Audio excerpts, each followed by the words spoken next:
too many claps. It's definitely I'm gonna be confused. Yeah.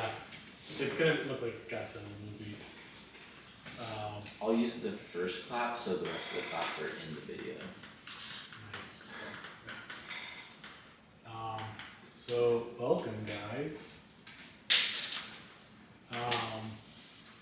Yeah, welcome to the first campaign of, I don't really know. I secretly title all of my campaigns, and I always use the word death because I think it's hilarious. And so this is called Death Village.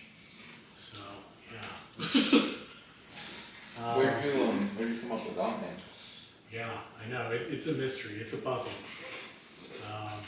Yeah, the last one we did was Death Descent. Is that what ended up happening? Yeah, they just went deeper and deeper. Why was that? Was it Spelunky? Yeah, basically they started out at the North Pole. They found a cave and just started going down and down and down. And so that was legit. And so watch those videos. That was a plug. Yeah, and you can actually watch those on Dungeon Dweller on YouTube. These ones will eventually be on there too. Yeah. Do I need to subscribe to watch those? That's the only real way to do it. Yeah. So subscribe. Yeah, So you I should can- subscribe. Yeah. If you don't, you're kicked out of D&D. Yeah. Oh, and click here. I don't know. I guess that's the thing that people do. They point to a thing and say click here. I don't know what they're pointing at though. There's a monthly fee of $50. Oh, okay. That's cheap. That's Yeah. affordable. I feel like that's a reasonable deal. What a deal. Yeah. The savings alone. Just like savings on what? All right, and so welcome. So you four plus Davis next week and whatever. You guys were called in individually by one of the headmasters of the royal family, and so they heard about a murder that took place in the town of Galele, and so that's what this place is Galele. At first it sounded a little strange that you guys would even be bothered with a murder, but it was actually of a priest, and because it was such a noticeable figure of a town, and all you know is that it was a very public murder, and that he was actually in charge of building a cathedral. And so the fact that this guy was killed and in such an awful way, which they make no mention of how exactly he was killed, they called you guys together to investigate and figure out exactly what happened. I know why I'm there. Yeah, and so especially with your background in building and construction, that you're also going in to assess the construction thus far and make a recommendation as to what's needed to move forward.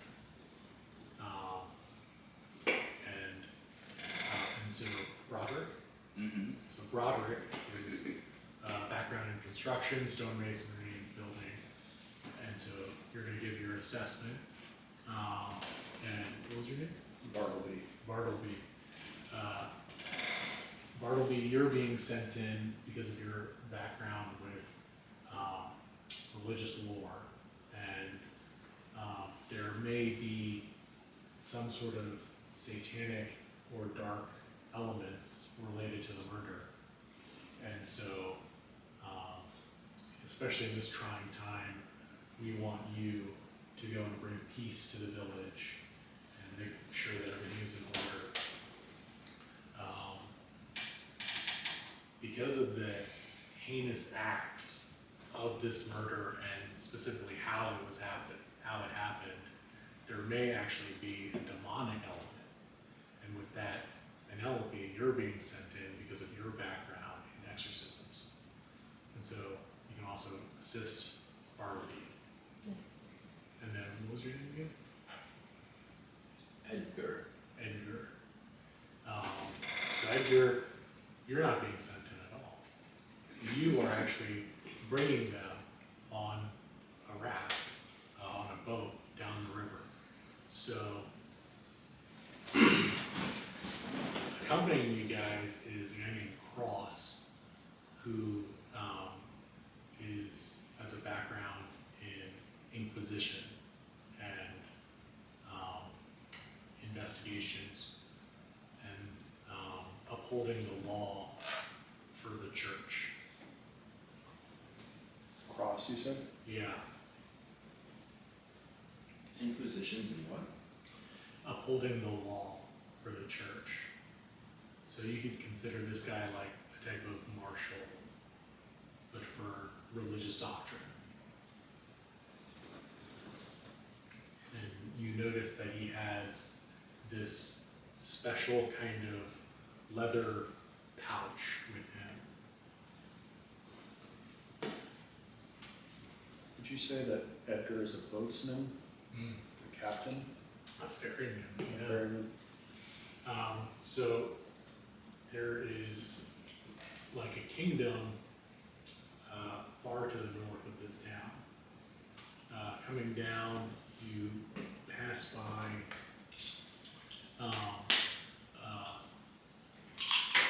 like sort of a port town, and then there's a lot of forest, and then towards the end of like this river is the town of Galele. And when you arrive, which will be over there, like, so there's like a river running along here, and you can tell that this town is has this kind of somber, darkened element to it. Just this overcast, and so this is set in like Anglo-Saxon England, Dark Ages, early Middle Ages. This place is pretty fucked, and they have no idea. Like, they were fucked before murders and like things were going weird, and then for anything extra, like supernatural or dark to be happening, it basically, the town even feels a bit doomed. So, so right away you can see that this area is a little bit lower, and some of these buildings are actually up on stilts because this area floods regularly. This area is a little bit more stable, and then you do notice that right away there is one building that's bigger than the others, and that is like the Thane's house, or the Jarl's house, where the Thane lives, and his house Carl, and all of that. So that's basically like the richest, most powerful person in town, and yeah, you do notice that there are a lot of burnt down buildings. Like specifically, they look like they were burnt down in the past like few months. Is the Jarl's house burned, or that's just? No, that's just how it is. Yeah. No, it's like this big imposing structure with like huge trees used to like stabilize the whole place. And like, yeah, it's like nearly a fortress. Is it supposed to have walls? Is that just so you can see inside? Yeah, it definitely has walls. Okay. That's just the design of that like model, Okay. which is pretty cool. Yeah. Yeah. But these buildings definitely look shittier than the rest. They're just weathered down a lot. And then some of them are like burnt down and fucked. And so, yeah. What do you guys want to do first? Any questions so far? Because you're on this boat ride with Cross and the ferryman, Edgar, who is a local to the town. Is it just us on, like just the party on the boat with Cross? Yeah. Got it. And Cross is like working with us, like he's part of our, Yeah, so he was Okay. sent down with you guys. Okay. You're all part of it. and he's been here before? No. Okay. So was I summoned like them, or I just strictly am taking them into the town? Yeah, you're like your job as ferryman was to like pick them up. Okay. Do I know why they're here? I mean, probably after like a ride. I mean, but that's a good question to ask. Why are you here? Look too fancy to be around these parts. Yeah. It's directed at Bartlebee specifically. Looks like it. I'm looking at you, ain't I? Yeah. Sure are, that's right. Yeah, what was the question? I'm sorry. Why am I here? Also, what do you look like? Because that's worth mentioning. Yeah,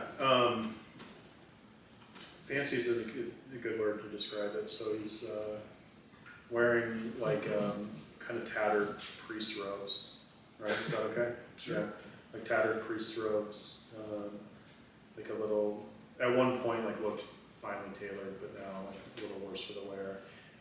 But like the most distinguishing thing about him is like, you see one half of his hair is like this kind of stringy, frazzled brown curly mess, and the other half like of his face is all just covered in burn scarring, and he's missing half his hair.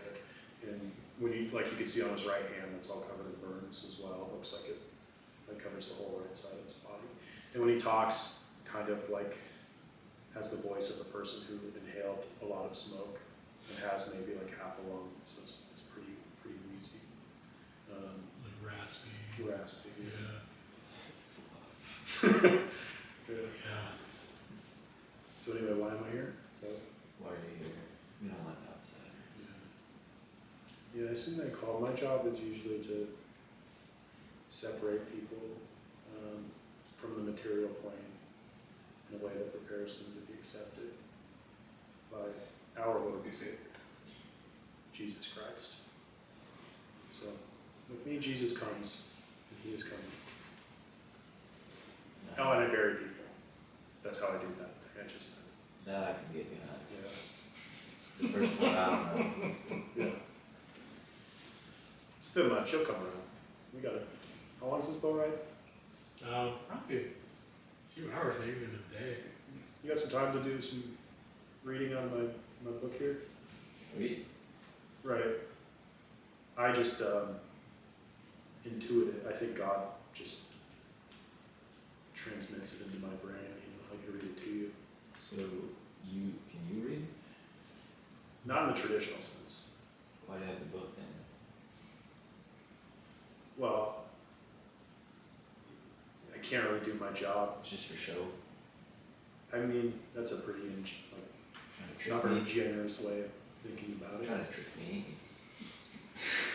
Trick, convert, I don't, what's the, We're here to investigate the murder of the priest. Oh, the murder. Yeah. Just So that- Edgar, you're from here? You're from this town? Yeah. Oh, okay, your whole life, okay, Yeah. okay. You valuable? It's not been valuable my whole life.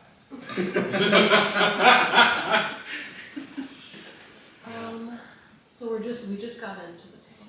Yeah, you guys are just pulling up, yeah. Maybe, is there a place, Edgar, you could take us to like get a drink? We can all start talking about a plan. Like, get some water, maybe some food. So there was a tavern and that was burnt down. Okay. Are there like any hotels or anything like that? No. Or I mean, not hotels, but hostels. Yeah. Are there any like picnic areas? There's a small amusement park.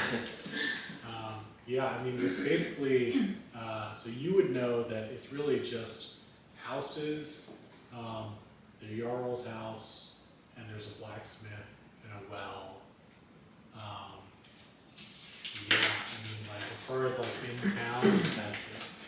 Okay. So do you know anything about the murder of the priest?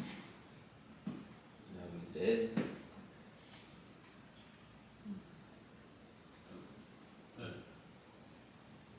I'm doing this in character, as well as trying to investigate like how much I believe, or not, perceive how much I believe that.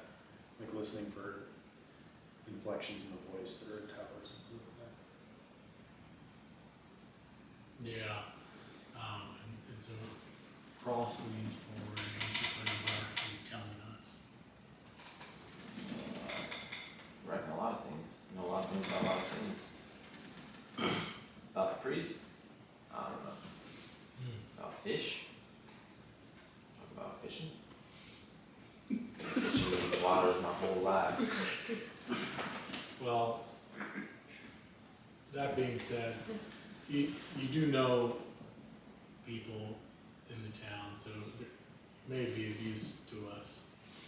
Can you at least show us where the Jarl's house is? Are you implying that I want to be used? I am implying that you are a man of faith and a man of God. And if you are not, sir, then you better explain yourself.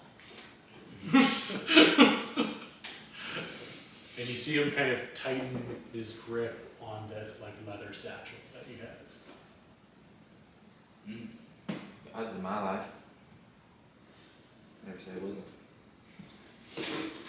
For drink, there's a well. If you want to stay somewhere, there's a burnt down house. If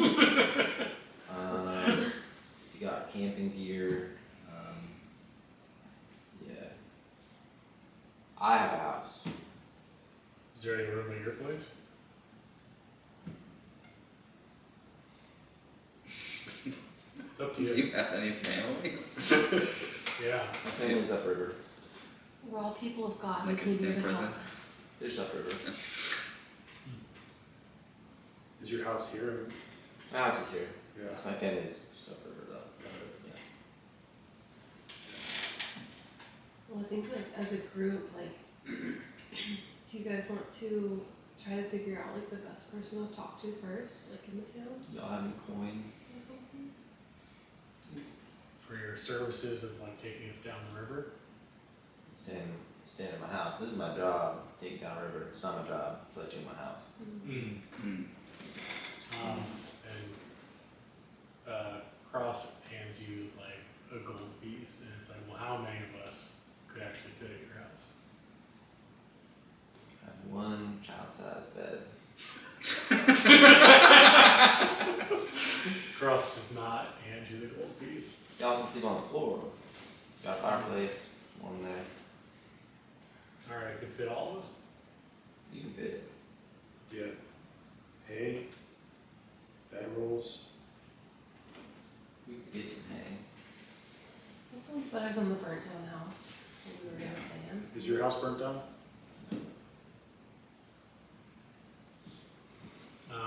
Yeah, that sounds good. And so he hands you a gold piece. And he's like, why don't you lead us to the Jarl's house? And we'll start with him because he's the most powerful man in town. And so he should know what's going on, maybe a bit more than this guy. Yeah. Well, the Jarl's in the big old house up there on the hill. Cross just kind of like fidgets, and he's just like, I'm gonna love you. Let me really don't make a difference. I started doing the accent and I fucked up. Accents are cool, but then they get like kind of tiring. No, we talked about it and I wasn't gonna do it, but then I just started talking like It's pretty fitting It for is. like this kind of town, and like you ride a boat up and down a river, and that's your life. And, yeah.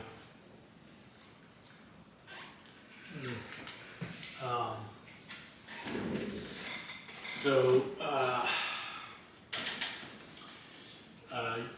you see Ross, and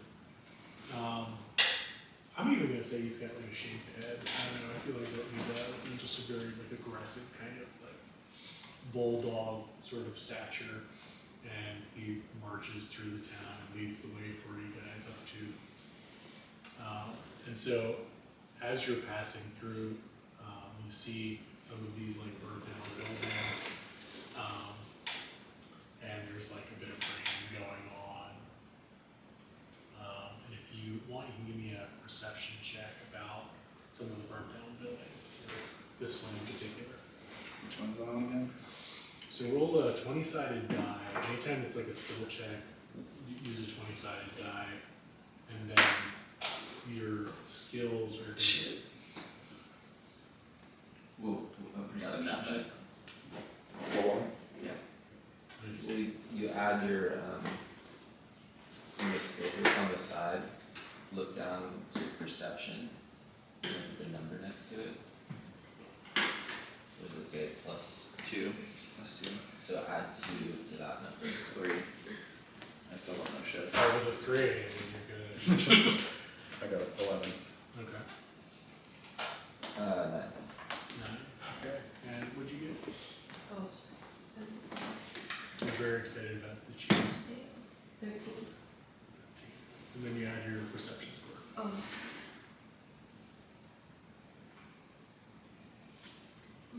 oh, oh. 19. 19, nice. So you're able to spot that this house was definitely burnt down within the past few months, and it looks like kind of tucked away behind one of the walls on like the inside. You see something kind of, it looks like it's blue, which is a little unusual. It's kind of like a glowing blue in the burnt down rubble. And so it's up to you whether you want to like tell people or not. Can I get closer to it? Like try to check it out? Yeah, totally. So as you approach, you realize that it's actually a mushroom. And so it's kind of spread in this corner. There are all these little, like, and it's like a luminescence, glowing blue, yeah, blue mushroom. Can I do?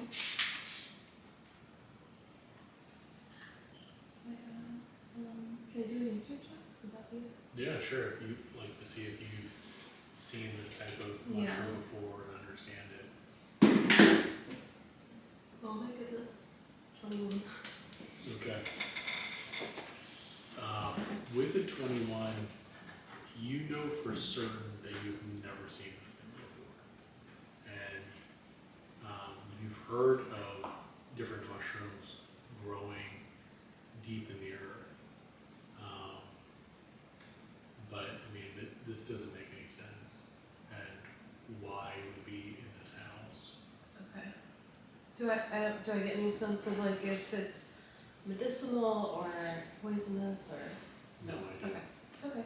I just want to take note of it then. I won't tell anybody else. And What house are we in?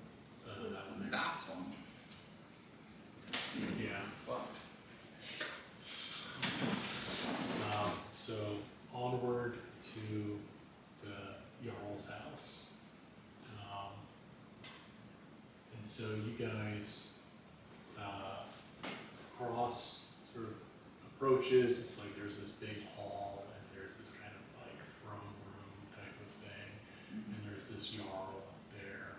And you see these big long tables. what's and- a yarn? So a Jarl is like, it's sort of like a mayor, but they use different terms back then. And there is actually a mayor in this town, and like you guys would know this. Okay. The mayor is actually like a tax collector, and the Jarl is like the rich guy who's actually in charge. Okay. Yeah. Okay. So You're saying they're in yeah, that house. in this big house, yeah. Okay. And so yeah, you see these big long tables that could definitely accommodate like a big party or something like that, a big feast. But you don't see like a ton of people there. You see the Jarl and you see a few other people. You do notice that there's like this really big guy eating dinner, and then there is this much smaller balding guy next to the Jarl. The Jarl's like this big gray beard, long hair type of guy. And he's like, "Who is this? And who enters my hall?" And Cross bellows out, "We're here on behalf of the church. We're here to investigate the murder of the priest." And so the Jarl's just like, "There's no need for any investigation. Everything's fine. There was an accident and nothing more. And I don't even know why anyone would send you down here. I think it's ridiculous."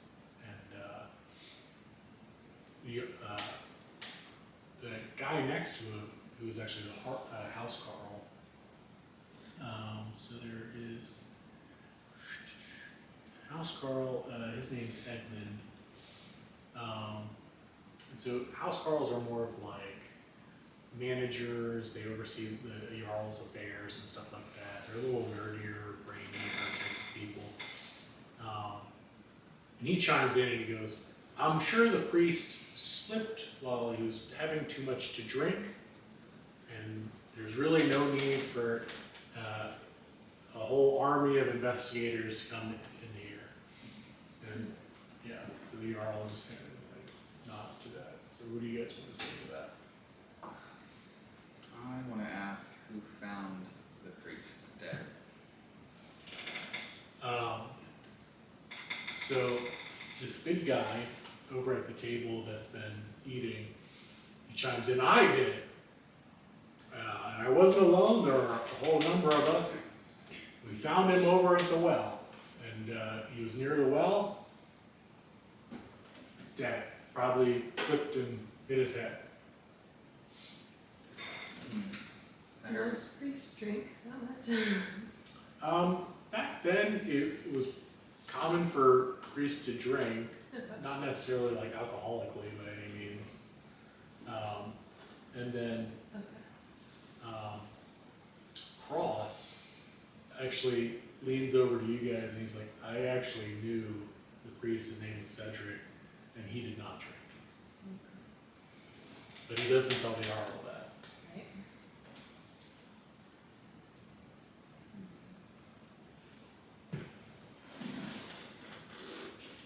Well, permission to speak, Jarl, Sir Jarl. Speak! Well, I think I understand that you feel like there's no need to investigate. It was just an accident, so I'm sure you'd like us to be out of your hair as quickly as possible. So if you're correct, an investigation will find what you're saying that we're going to find, and we'll be on our way. But we'd like to go down the well with Big Boy here and have him show us where the body was. Chauncey? Chauncey's got a whole dinner to eat, but we won't stop you from investigating because we are good church-going citizens. And he kind of like spills his wine as he says it. But Chauncey pipes up and he's like, "It's fine. I'll take you guys down there. I'm nearly done anyway." Nice. Thank you, Jarl. Thank you, Chauncey. Hey, Jarl, when I come back, you want to say some prayers with me before bed? Just for a little bit. Like 15. He slams down his fucking wine glass. He's like, "I say enough prayers on my own." Fair enough. That's wrong of me to assume you don't. I'm sorry. And he says, like, "And if you guys think that, if there was an actual murder, I don't know why you're in here questioning me. If he didn't fall and hit his head, it was probably Lou Wolf who fucking killed him." And the house Carl kind of like steps in and he's like, "Just fucking chill with that shit." Lou Wolf? Yeah, L-O-O, Wolf.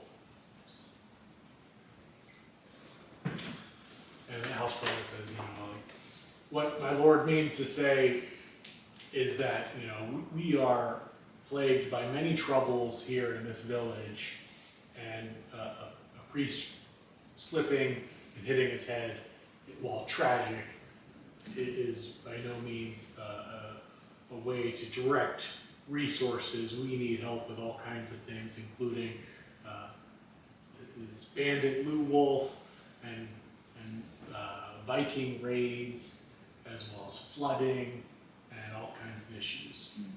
So Lou Wolf doesn't live in the town? Absolutely not. Oh, okay.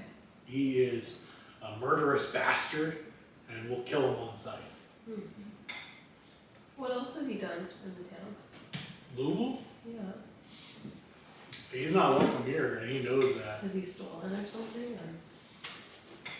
And Chauncey kind of leans in and goes, rumor is he burnt down a church of his own followers.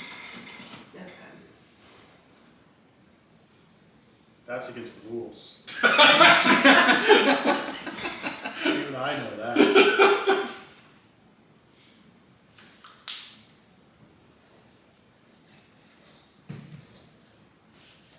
Well, we'll keep our eye out for Mr. Lou Wolf. Question, was the body buried already? It definitely was. We did what we could. I mean, obviously, the priest is usually the one who handles burials, but he was put to rest with respect out at the graveyard, and so he points out. So you see that windmill, and then there's over to the right. Those are two real destinations that you guys can go to. So you can, and they're kind of off in the distance. There's like this half-built cathedral, and then there's a windmill kind of separated from each other. And there is a graveyard at the cathedral. Okay. Who performed his last rites? Bernard, actually. He's a scholar. Let's see here.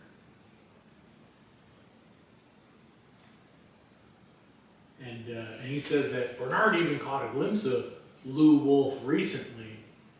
That's a much better explanation than what people are saying around town, and with all the superstition and hocus pocus nonsense. They're saying that it was the Gilker. That's what they're calling it, the Gilker. It's like, what the fuck? What do they call it now? The Gilker is that's what they're saying killed the priest. Oh, okay. This is Chauncey talking? That's the the Oscar. Oh, the Yeah. Say it one more time. Gilker. Gilker. I'm not gonna write it, I just wanted to hear you stuff. Gilker. I will say it more than once. Yeah, it's coming. Yeah, let's see here.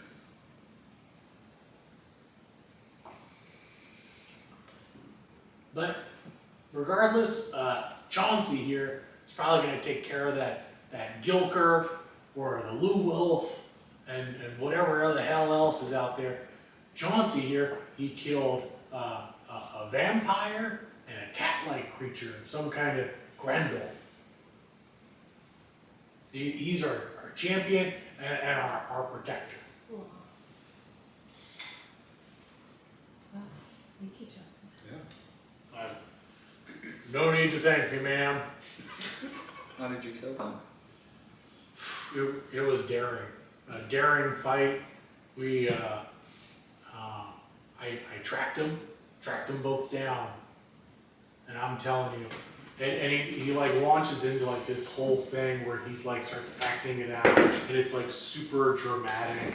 And he's like, and then at the last moment, whoosh, I chopped off his head.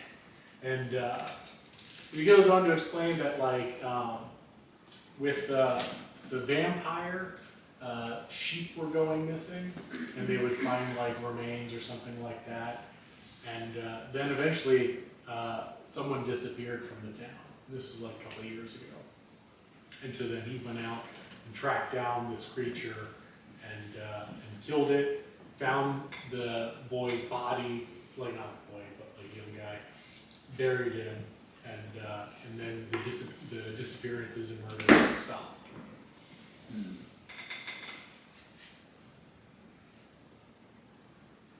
What do you make of this Gilker problem, Chauncey? What are you gonna do to Gilker when you find him? The Gilker. The Gilker.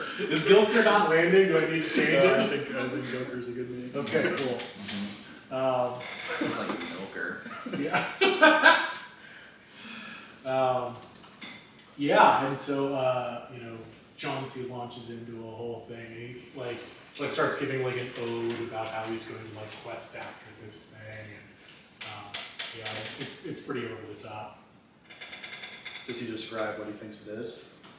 The only thing that like these guys mention as far as like what they think it is, other than like superstitious nonsense, is people have described it as like some kind of like faceless killer that is some kind of shadow monster.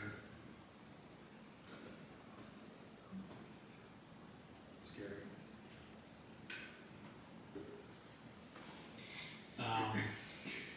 And then as Chauncey is like launching into a whole thing about like the vows that he's taken to defend the town and all this shit, you see like this bright young girl walk in, and she sees Chauncey and kind of like gives him like a look, and Chauncey kind of stops in what he's doing and notices her, and then kind of continues and sort of faces her. And she's cute and whatever.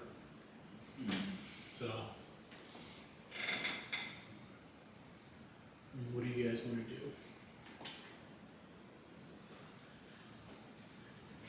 I was hoping Chauncey was gonna show us where the body was found. Yeah. Sounds good. So Chauncey takes you out and leads you out to the well. And so he explains that thankfully the body wasn't found in the well, or it didn't look like there was anything that like dripped into the well, but it was nearby, and yeah, he was just found dead.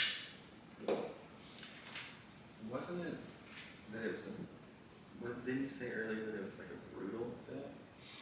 So the people who sent you down here, they explained that it was a brutal death. But everybody else is saying that it's like as simple as a slip and fall. You ever heard of a lie? Yeah, it's a lie as a motherfucker.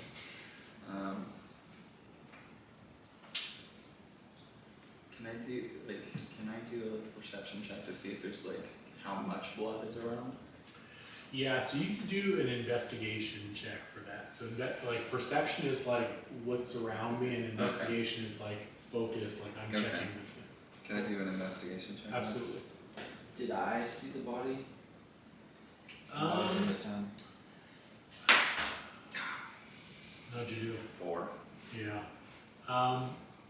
Yeah, I mean, with a 4, you're just seeing like, it's like cobblestones around this well, and there's all kinds of like dirt and grime.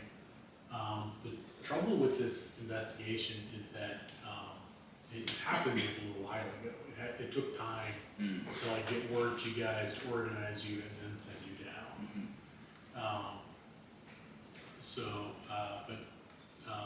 To answer your question, Edgar, you did not see the body, but you were definitely aware that it happened.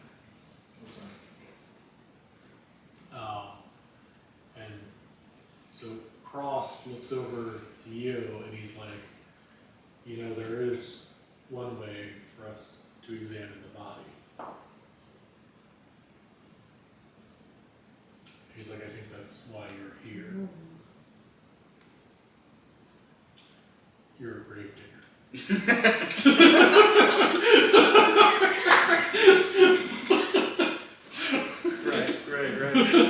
Right. Baller. You're like, I sure am. I've done it at least twice. So. Okay, I mean, you're probably used to putting people in the ground, but, with the priest and everything to say the right sacraments with respect, I think we could take the body up. I've seen it both ways. Mm, mm, mm. That troubles him, and he doesn't ask any questions, it's just, yeah. Is Chauncey here with us still? Yeah. Are we alone with him? Yeah, if you want. Hey, Chauncey, I bet you get a lot of credit around town about killing the vampire and the cat guy, cat person. I am a humble servant of the town. Hmm. You would think, like, everywhere you go, people would be Chauncey, Chauncey. I mean, I do okay. Yeah. Heroes don't always get what they deserve. Yeah. Well, I do. You do? I mean, like, so living at the Jarl's house and like eating at his table, that's definitely pretty exclusive, as you can tell. Yeah, That's a big deal. And you feel like you deserve that. I keep the town safe. Nobody's ever seen what you're talking about. That's because no one is as brave as I am. Yeah. Mm-hmm. You might even be braver than the Jarl. Wow. I mean, that's not for me to speak ill against the Jarl. Fair enough. Keep it up, you might be Jarl one day.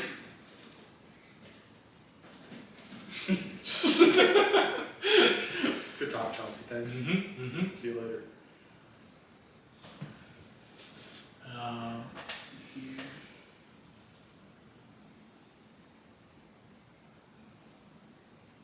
Oh yeah, it was Jonathan White who went missing a few years ago. I mean, I don't know if you care about that. That's okay. Yeah. Okay.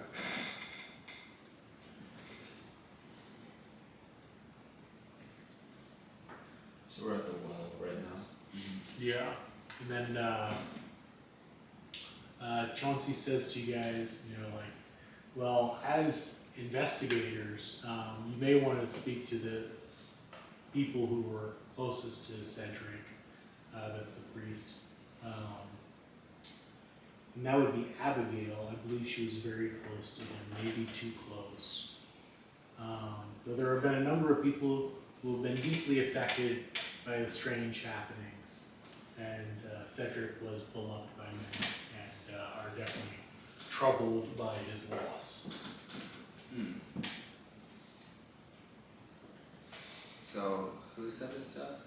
That was Chauncey, and he's getting ready to head back to the Jarl. Who's Abigail? Just someone that the priest was apparently close to. Okay. And why was it considered too close? It's not for me to say. He's a priest. Well, someone else to tell us. Just kidding. Who would know more about the relationship between Abigail and the priest? I've said enough. Any Or- he storms off. Okay. What? Does Abigail lives in the town? You can talk to her or something? Yeah. Okay. Yeah, pretty much. Yeah. Do you give us her address? Her address is here. I'm just kidding. So Google Maps. yes. So Chauncey storms off, but then we still have Edgar. Right, okay. So Edgar, do you know where? You know Bat- He isn't. Take note of the accent. I love it. We're gonna talk to Abigail. She knew the priest really well, it sounds like, so we definitely want to talk to her at some point. And I hope you're on our side with all of this. Because God is speaking to me, and He's told me you should be on our side, What's your side? Me too. helping us with this investigation. So also, she's visibly a nun, by the way. She was dressed as a nun. That's worth mentioning. So, Okay. and Like nicer. you're dressed pretty much as a knight. I mean, Mhm. like, because you are a paladin, so it's pretty clear and visible that, Yeah. yeah. You're dressed like shit. Yeah. I'm wearing like what a flasher would wear. A Birkin? Like just like a rose torn up, like kind of trench coat type thing.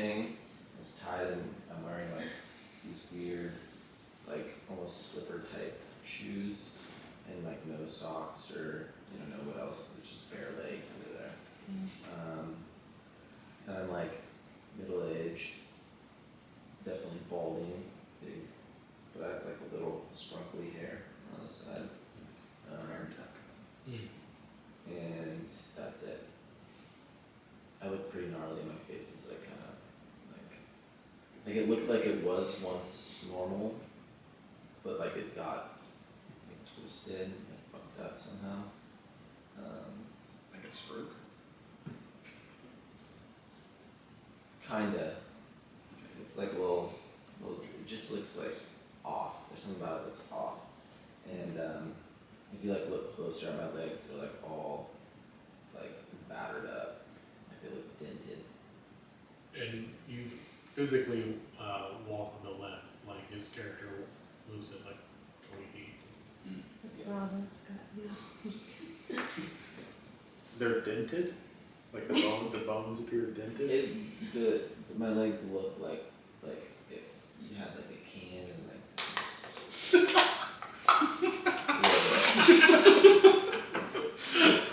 Not like a lot, but like a little bit. Yeah, that was very descriptive. You can ask him what happened, by the way. I mean, if it was the piranhas or Yeah. something. Was it for the piranhas that got you, or what happened to your legs? With all due respect, Edgar. How old are you? I'm 22, and I've been a nun for how long do you think? When did you sign up to be a nun? I've been a nun 16. since I was 16, and I'm now 22, and yeah. Yeah, I thought that was gonna work. Never ask a woman. Right. I don't remember what happened to my legs. Yeah. Well, you don't want to talk about it. Okay. It'll come back. Yeah. Anyways, I'm on y'all's side. Thanks, Edgar. Well, we Stay would in my house, appreciate ain't the you? help. Yeah. I mean, we'd appreciate the help with the locals and navigating everything and to make this whole thing go much faster. Locals don't seem to like me very much. Does Abigail like you? Oh, Abigail and I.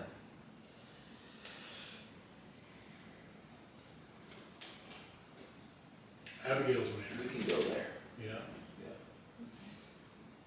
So, As a group, I mean, were we headed to the graveyard first or no? Or so whatever you guys want to do. that's what I was thinking. Would you guys rather talk to some locals first, or go to the graveyard first and dig up the body? Well, we kind of need to prove our point of being in the town because the people that run the town are telling us that it's not our business being here. That's true. So we need to prove our case that it is. Okay. So Cross chimes in and he's like, "We're sent by the royal family, and I'm like, we're ordained. I mean, we can do whatever we want, and then we are always going to stop our investigation." Like, I'm gonna bash some skulls.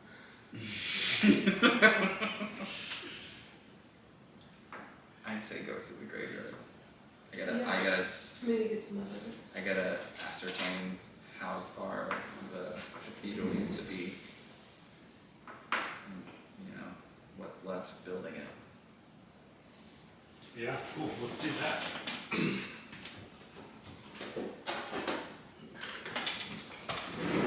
I'm gonna take over this here.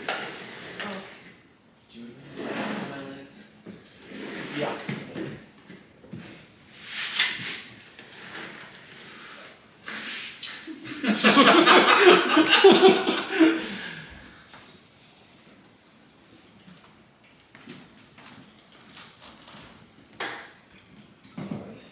I thought Rob was gonna help me, and then he did not.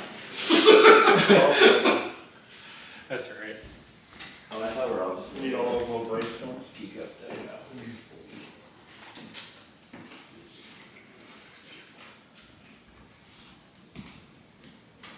Do we need the window right now? No, the windmill is a separate location. Yeah, you can just throw that there. And we can get that kinda. are these all gravestones? Are those tombs? Yes. I'm Yeah. assuming the priest is in on the tombs, Yeah, exactly. cause he was an important man. Do we Um, know how old the priest was? So he was about the same age as Cross, and Cross tells you that he actually went to Cambridge with him. And so he knew him back then, so this is all very personal for So him. would you say he's like middle aged? We'll put him at like 35, something like that, which is probably middle age for back then. Okay. So this is actually the priest's house. And it's like this mausoleum looking creepy place. And then these are just like scattered tombs. And this is a little different than like a regular burnt down house. Then if you guys want to give me, actually, as a local, give me a history check.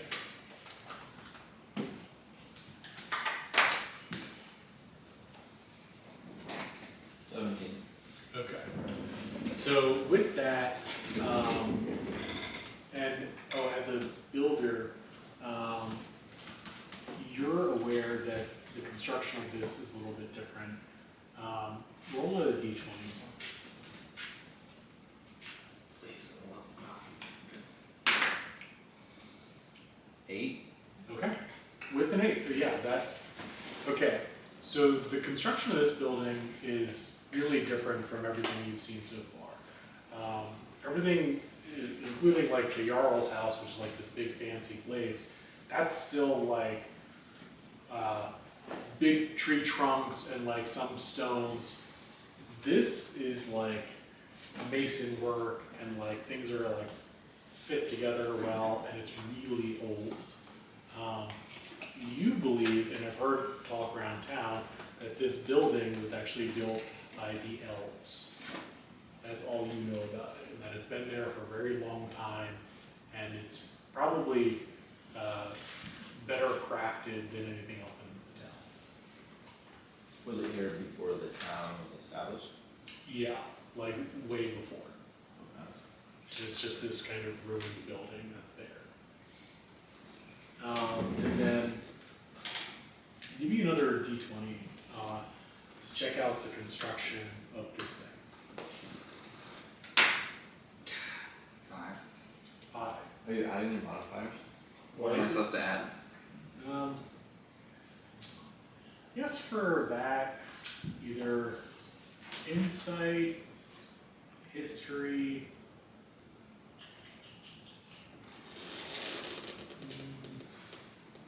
Perception.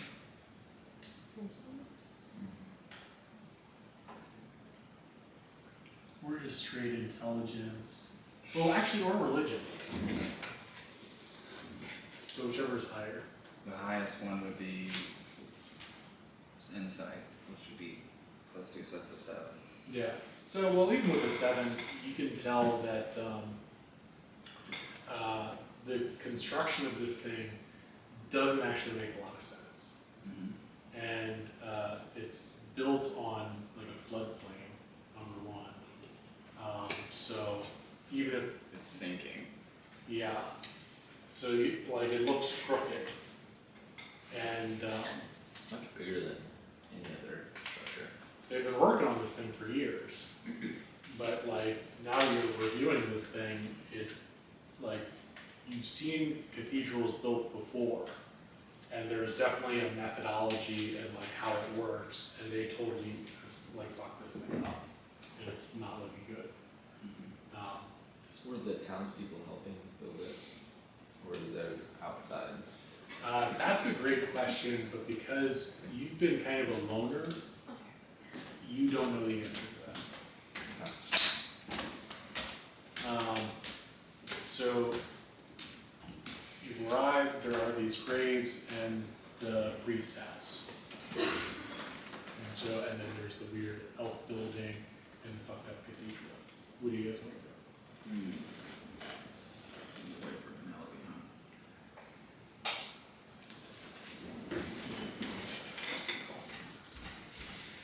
I don't know.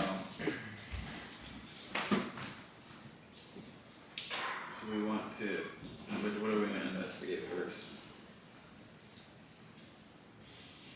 So what's the little like, It's an outbuilding.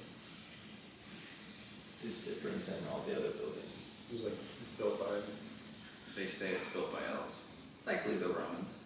I know that information, you guys don't know it yet. Hmm.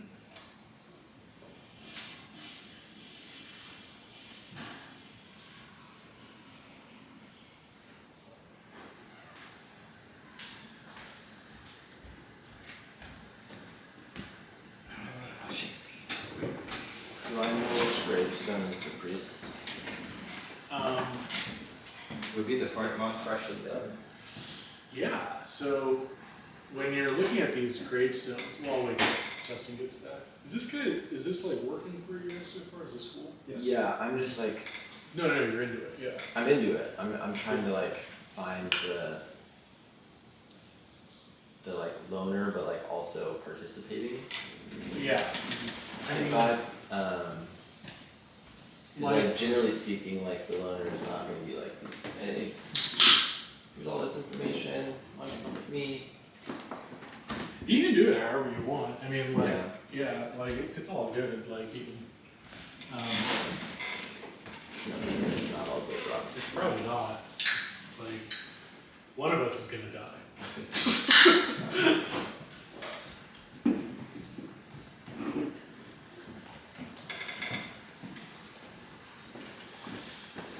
I was doing some metagaming. Yeah. Trying to figure out if clerics can speak with the dead. Not for a long time. Yeah. Yeah.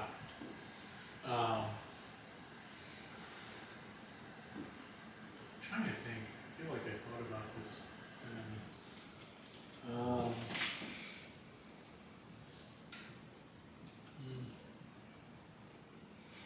Yeah, I forget.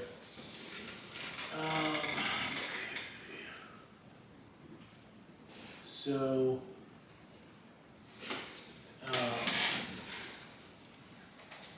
I guess Nellie's doing her thing, so, you notice that there are, actually a lot of fresh gravestones. Definitely more than one. There is one marked for Father Cedric, and that's like clear.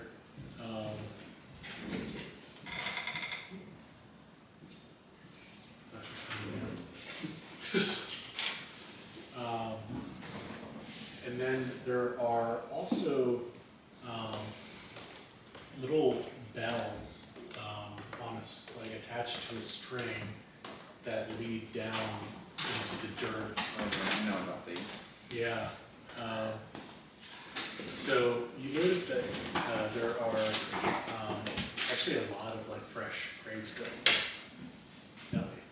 Oh, Yeah. I think I missed one yet. There are like a lot of like fresh gravestones, Oh, okay. like 10 or so. Oh, And then there are bells attached to a string, and the string leads into the dirt at the gravestone. Do you want to explain what they are? Well, back in the day, like they'd be like under the flag or something, or somebody would have like a stroke or something, and then they would be buried preemptively, but they would not necessarily be dead, and so they would have a bell. So if you were buried alive, you would ring the bell, come get me. and That's they would come terrifying. get you because they'd exhumed previous coffins and seen scratch marks Oh my on God. the coffin because they would have been buried alive. It's totally fucked.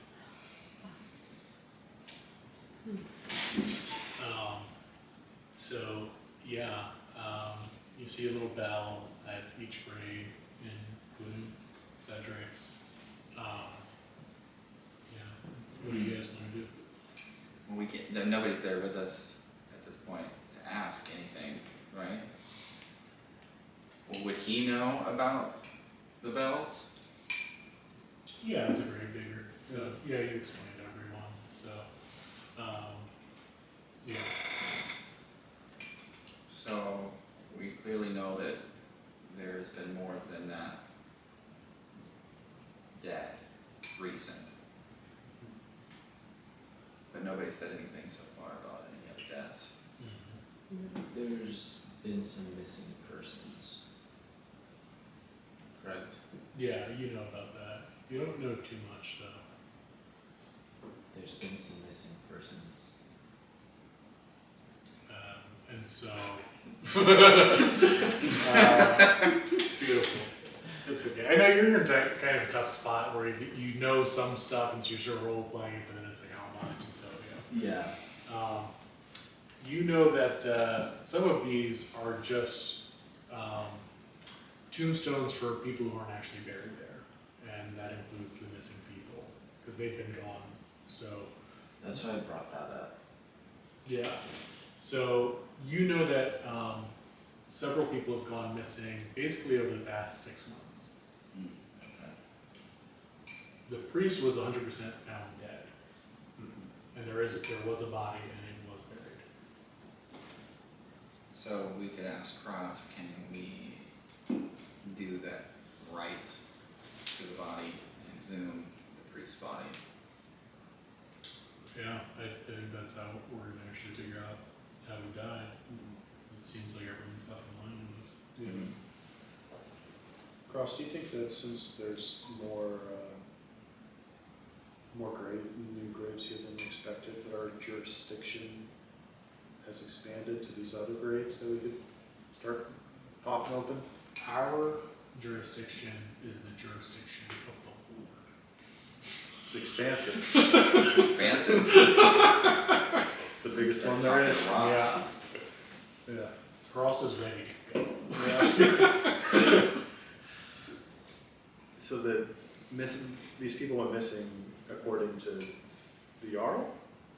According to Chauncey? According to they just aren't here. Right. What if they went missing into those holes? And the rest of it is just a story.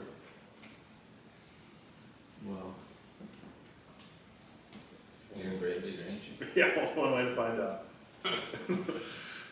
Yeah. Do you guys want to dig up the body? Yeah, let's go. Alright, cool.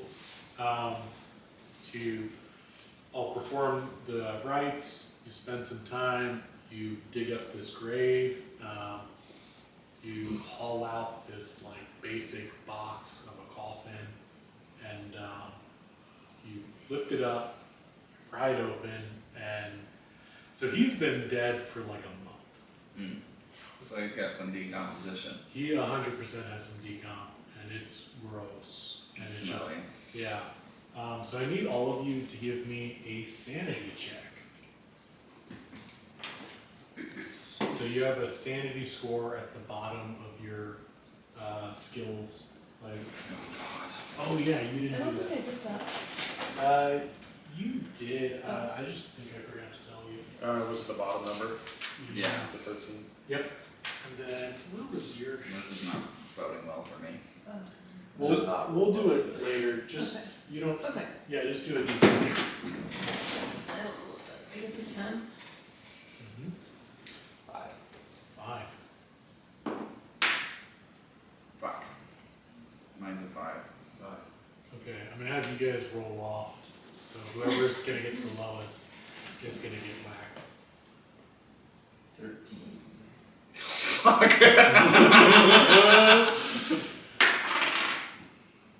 Oh, fuck, I'm -3. Ugh. I'm dead. Okay. Now I want you to roll the d20 again. Negative. 9. 9. So they remove the lid of this coffin, and you see this decomposing priest, like in full dress, and he's like holding a cross, and you just see like maggots and shit. Like, and it is just like rocked you so much. You're trying to keep it together, and you can hear children singing.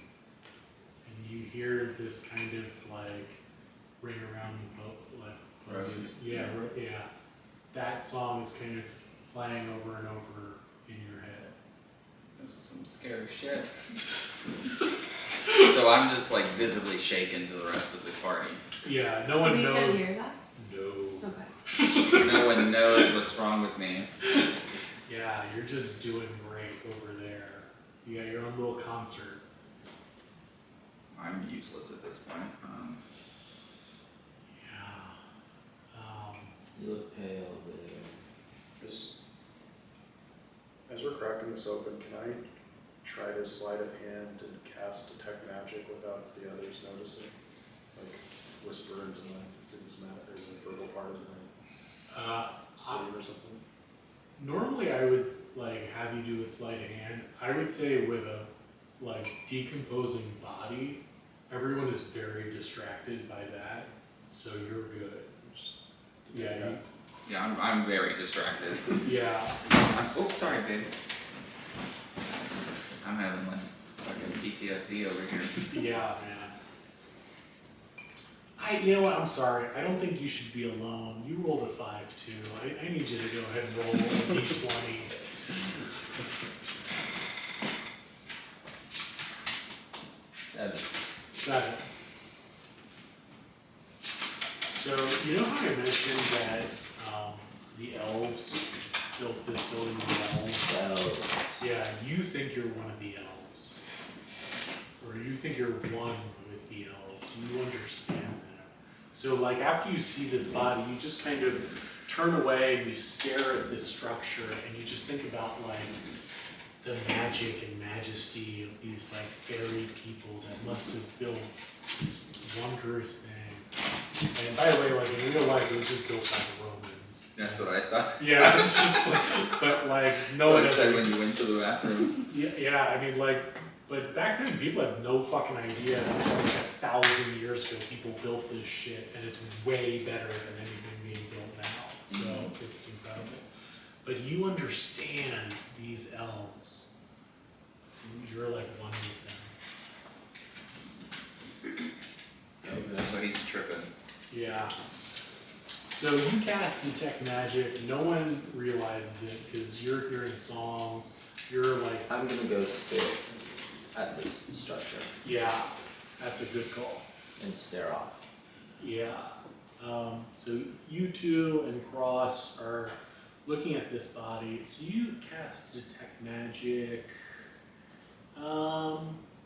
So I think the range of that is like 50 feet or something. It's okay. Yeah, it's very good. So you can tell that there's magic present. It's not coming from, well actually, there's remnants on the body that he was probably killed with magic, but there's a stronger presence coming from the house. The priest shack? Yeah. And after you guys like catch your breath and you start looking at this body, and Cross starts like removing some of the clothes, and you can see these really long, deep lacerations going down each arm and going down each leg. I mean, we're talking like deep cuts where they nearly like split them apart. Wait, who's this one? The dead priest. Oh, Yeah, you the guys are one we examining. just dug up? Yeah. Oh, okay. Yeah, so it looks like that is probably how he died. Am I able to determine the school of magic that's like the faint aura and stuff? I'm gonna say no. Yeah. And even the stuff coming from the house is odd. Odd and like It's I'm magical, familiar, yeah. but it's like, what the fuck? Can I go over to the shack and try to go in there? Absolutely. And when you get closer, you realize that this place too has actually been burned down. was a fire. It's a stronger construction than most of the buildings in town. Like, it was probably pretty good with like stonework and stuff like that, but that being said, it doesn't mean he knows how to build a fucking cathedral. So that, like, so it was a well-built little house. Very simple rooms, everything's blackened with like stone ceiling and walls, and like, you just see that like the bed, there was like a little table that burned down, and there's like whatever rubble. Go ahead and give me a perception check for anyone who wants to check out this house. I yell out to the group, come over here, Yeah, you want to lead people back to the Elven building? come check this out. Ooh. I'm a 6. 6. 11. 13. Okay. If you got less than a 20, Shit rolls. you're implying. You're doing great. I'm doing terrible. Put that one in dice jail. Yeah, that's gonna go nice, If you rolled less than a 20, you're inclined to come to That's the decent. What did you guys roll? Sorry. 13. 13? 11. Okay. You notice that amidst the burnt rubble, you see this strange blue fungus, this mushroom set, these spores kind of growing underneath the rubble. Do you want to tell everyone about that? Not yet. I'm gonna yell to Edgar, like, yeah, I'll be right there. Doesn't seem to be much back here. And I want to keep. Can I use my proficiency in medicine to take a closer look at these spores? It would be, Nature. yeah, you could do medicine or nature, that's fine. Yeah, medicine's more of like seeing if, yeah, they've been used as like medicinal properties or something, that's fine. Okay. Check these out. See if I'm familiar. That's I'm not 8.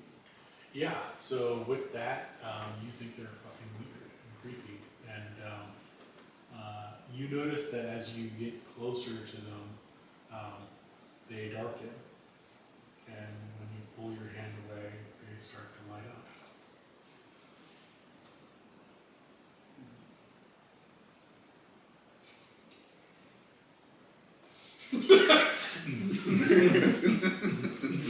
Light show. Huh. Can I?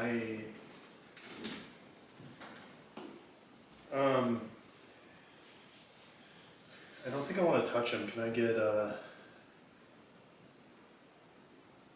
Wait, what is Brodrick doing? Is he still out in the graveyard? I think you guys went in the house. Everybody's in here. I went in the house with you guys, but I couldn't perceive shit. Yeah, but I mean, like, I'm still fucking fucked off.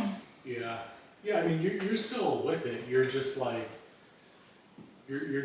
kind of nuts now, but you're still like a person. You can do stuff, you know. Yeah, I'm just having an episode. Yeah.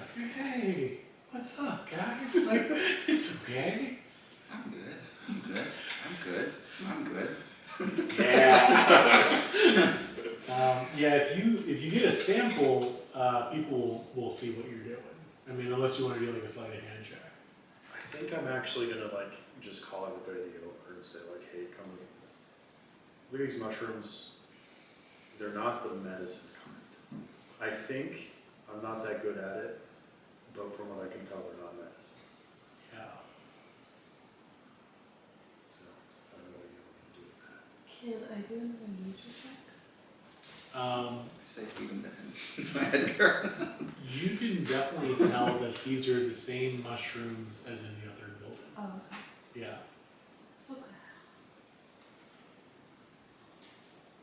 Would I know anything about the mushrooms? No.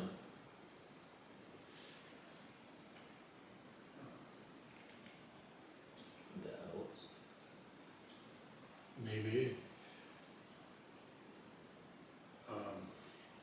Hey, Cross, buddy, do you have like a evidence bag? Yeah, Some sure. sort of- Yeah. We'll But these- just kind of like, yeah, he hands you like a piece of cloth. Yeah. Wrap them up. Yeah, I mean, and so you're like, you said you don't want to touch them.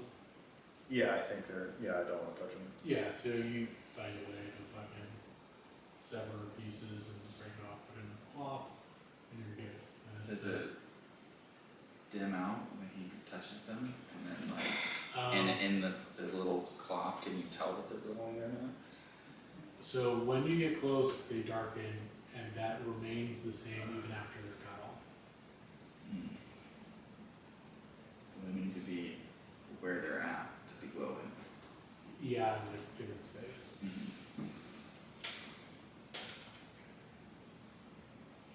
I guess I want to. At some point, I want to check out the elf shack before my detect magic runs out. Yeah, and, you can tell that your detect magic was definitely picking up the mushrooms. And that was what it was. Yeah. My family built this.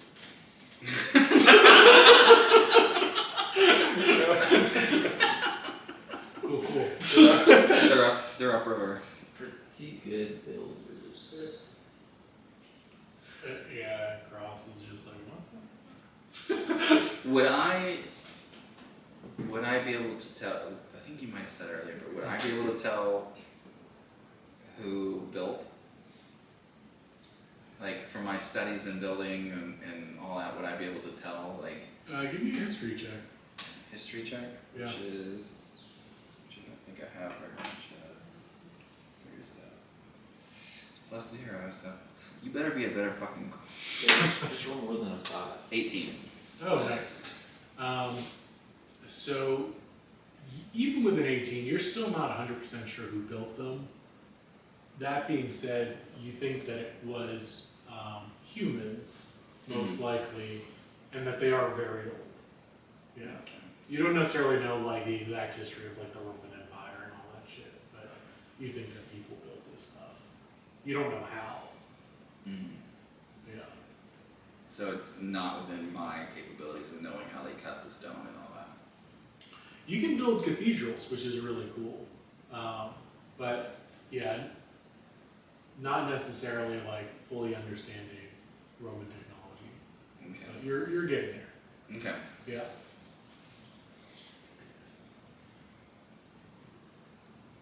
You, Want to tell the group about battles?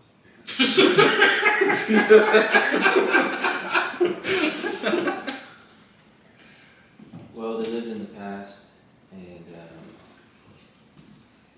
just have a feeling that I'm connected to them. And this is the only remnants that I have in my family.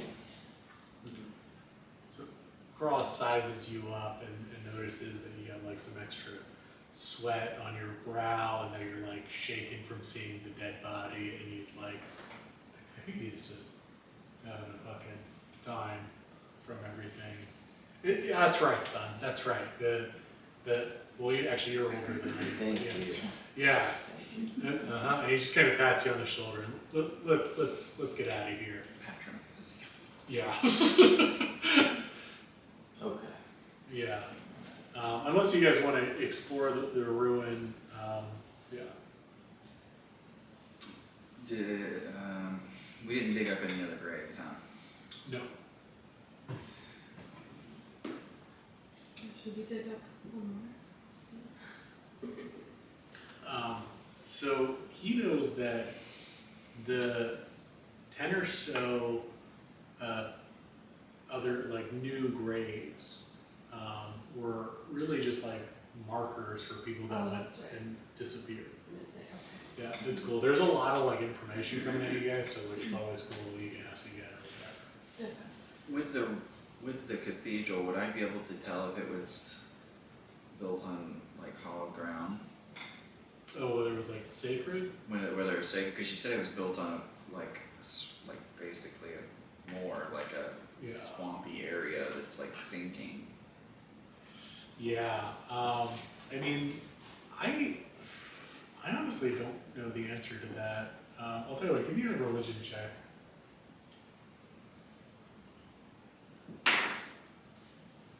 18. You have no idea. Okay.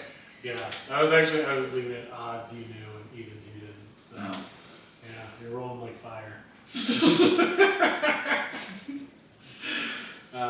Yeah, I mean like, but you know, you like kind of questioned it out loud, and Cross mentions like, you know, everything I knew about Cedric was that he was a good man, and he was a true believer. I would assume that he performed whatever necessary rites to sanctify the earth, but I don't know. I don't have much confidence in his ability as a builder. So Well, What do you want to do? And what's the time at this point? early evening. Yeah. So we need to go back to either Edgar's, because everyone else is probably turning in.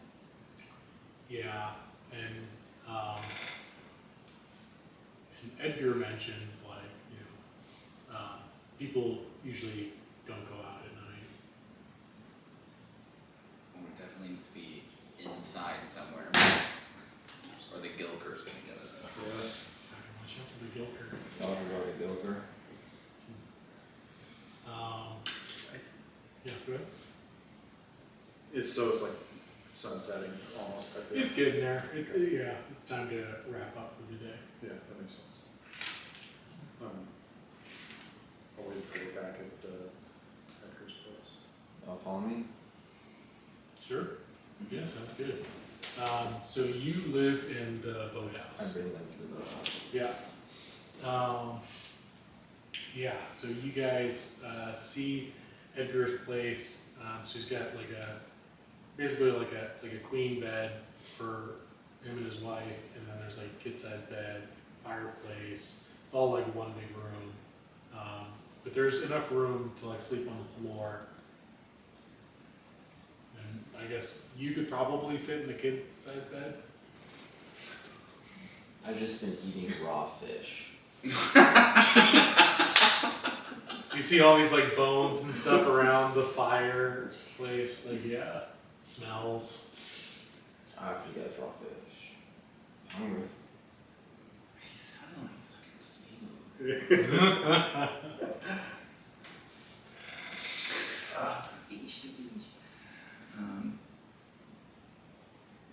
Are you gonna say something now that we're back? Yeah. I think I might take you up on the fish thing. Is it safe? Yesterday, I've been eating it for years. Alright, yeah, I'll have some fish. Brodrick, you're a paladin of Jesus. Mm-hmm. Very cool. I feel like I can trust you. Penelope, you seem trustworthy. Oh, absolutely. Cross, By the light. yeah. I don't like Edgar, would you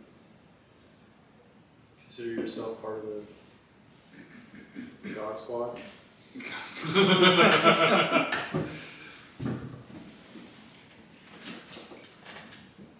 God found me a few years back. Good enough for me. Thought he is. Yeah, he's cool. So those mushrooms are definitely magic. The fungus that I found is definitely magical. And whatever killed Cedric did it with some type of magic, from what I can tell. I can't tell what type, which is, I'm not an expert, but it's like, it's like fucked up and weird. It's not the normal type. So I think like, I mean, the Gilker is faceless and a shadow monster, so that seems magical. If we want to figure out, like, is this the Gilker's MO, we probably need to dig up another body and see if it's the same, or if there's any bodies at all. Would Penelope be able to sense whether the magic he's talking about is demonic or not? In this, like, okay, Cross slams his fist down and he's like, demons! I mean, like, that's just like where his mind is, and that's where a lot of people's minds are as Well, I'm far as like what Hella magic. superstitious, so. Yeah, it's like there's basically anything supernatural is like the devil and like demons, and so that's at least where he espouses off to and all that shit. So as far as like what type of magic, that's not something that would necessarily. I mean, you could talk about like the history or something like that. I don't know. Like, are you talking about like the school of magic? Yeah, if you could tell if it was just like pagan magic or if it was occult magic. Nice. Yeah, I mean, I know you've got detect magic. I don't know if you have any spells like that. Not really. I have detect poison and disease. Yeah, it's, I have divine sense, undead fiend, celestial, I can sense. And then I can lay on hands, healing touch. I mean, you could do like an Arcana check without the mushrooms if you wanted to, and try and get a better understanding of like, what the hell they were.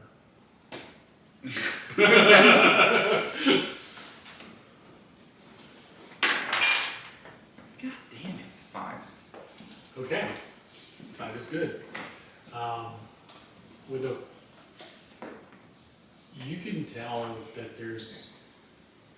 it's, as you stare into these mushrooms, and like you feel yourself getting closer to them, and they get darker and darker. It's almost like you can see an entire world inside these mushrooms, that it leads somewhere, that there's something on the other side. Would I be brave enough to touch that? Definitely not edible. But like manhandle it. Because I wanna, like, cause by you saying that, it makes me think that like if you were to touch them, maybe you could go through and touch whatever's on the other side of them. Are you saying any of this out loud, or are you Yeah. thinking on your head? You know, I'm saying it out loud to the group. Like, should I touch them?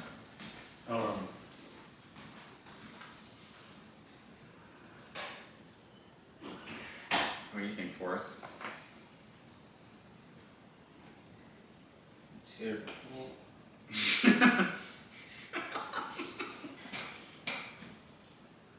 Of some kind of devil weed.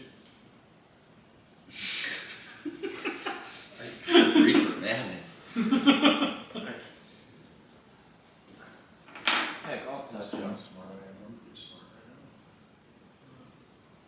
So Edgar reaches out and touches them. Okay, so yeah, we're definitely gonna do one of these like anonymous checks. So roll a 20-sided die. Before I do that, and I look at the paladin and I say, I thought, man of God, Kurt.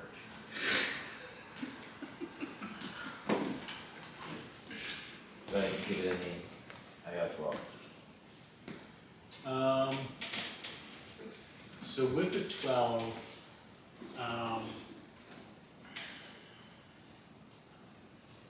go ahead and roll another 20-sided die.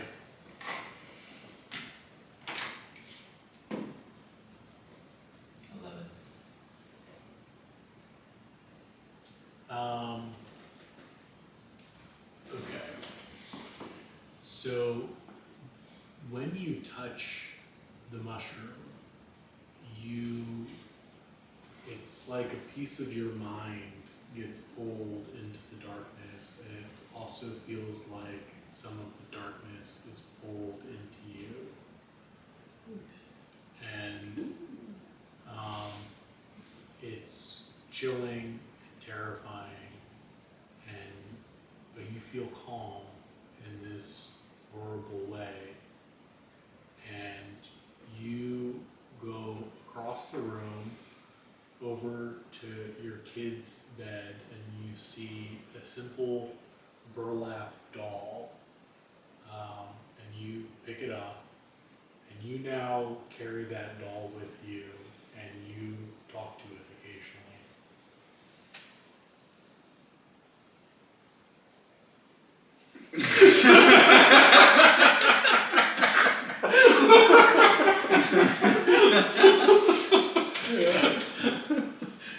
Don't mind me, this is, I don't talk to many folk. So, I don't think you should touch the mushroom. I don't think we should just so but now I'm just like super curious because he has a wife, but you said he has this child's bed, but where's the child?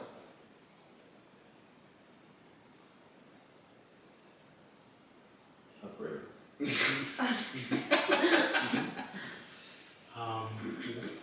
You did notice that on the way into, to and from the boathouse, outside, there were smooth river stones stacked in these kind of spiral patterns, just out on the lawn, or just kind of arranged that way. It seemed very purposeful. In the lawn of the boathouse? Yeah, outside the boathouse. What are you, some kind of wook? I don't know what that is. What's up with the stones? They look cool.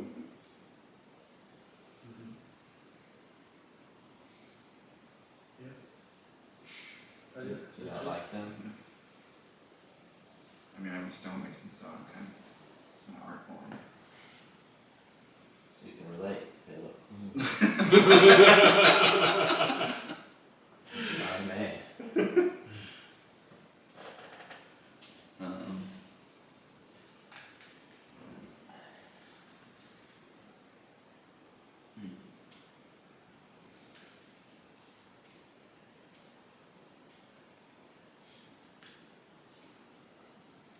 So you guys want to turn in? Just say our nightly prayers. And God. What? I said we gotta say our nightly prayers because we're men of God. At least 15 minutes, right? At least 15 minutes. All the Hail Marys. You guys do it, and Edgar pretends to do it. He kind of stumbles along. He has no idea what the fuck the prayers are. He's just gonna do it. Okay. So you guys go to sleep? Mm-hmm. Yes. Cool. Okay.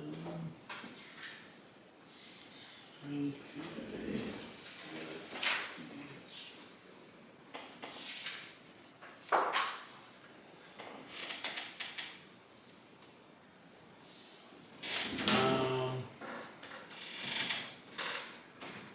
Penelope.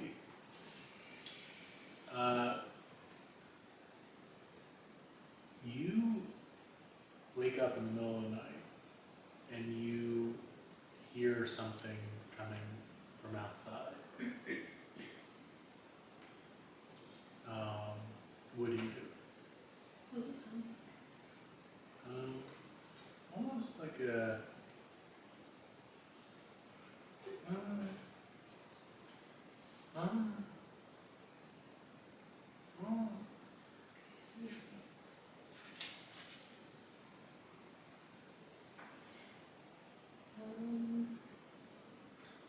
Alright, well, I'll start with a.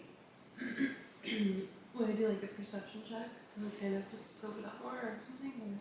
that's about the best you could do while Okay. inside. If you want to like, yeah, I'll like poke my head out. I'll start to kind of like, yeah, so like, through the, like the door, right? yeah, like poke my head out the door to see if I can hear it. So Or see anything. yeah, okay. So again, the layout is like you guys are on the river, and you know, this stuff is over there. So there's actually like this wooded area and like a forest.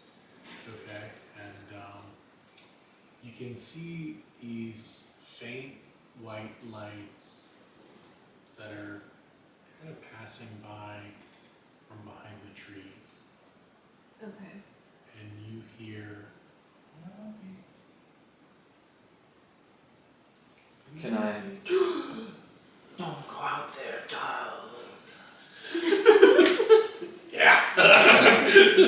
I'm like, I'm not a child. I've been a nun for 6 years. Go out there. Well, can I? Is it so? He really said he's like, don't go out there. Sure. So, okay. I wake up and I like Yeah. viscerally just like Well, I'm like, who? don't go out I'm like, who is it or what is it? Why do they know my name? there. We don't know, but we're gonna come back. Oh. Let's get Are you sure? Do some people come back? Nobody. I just have to know. Maybe you should have dug up the graves earlier. Oh, you think this is my fault? Okay.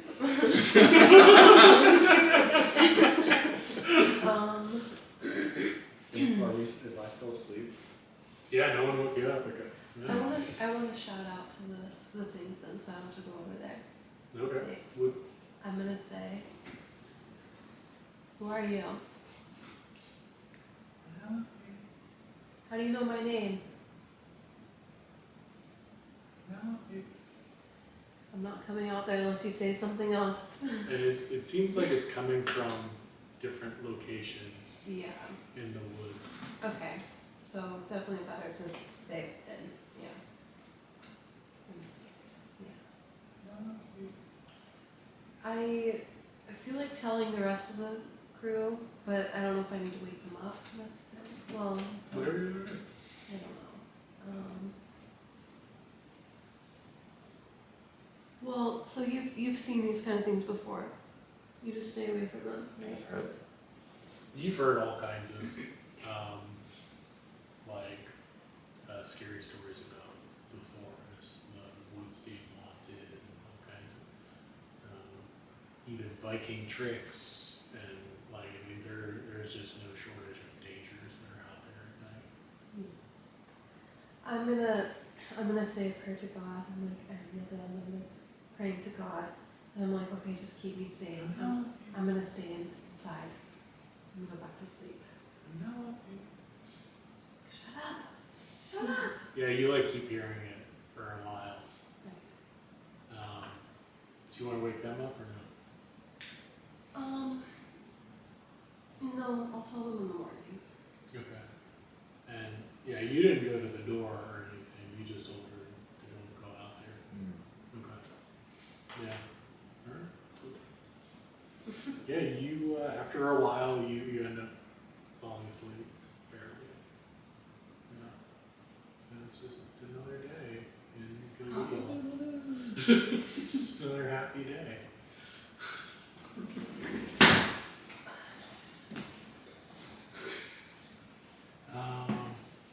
Yeah.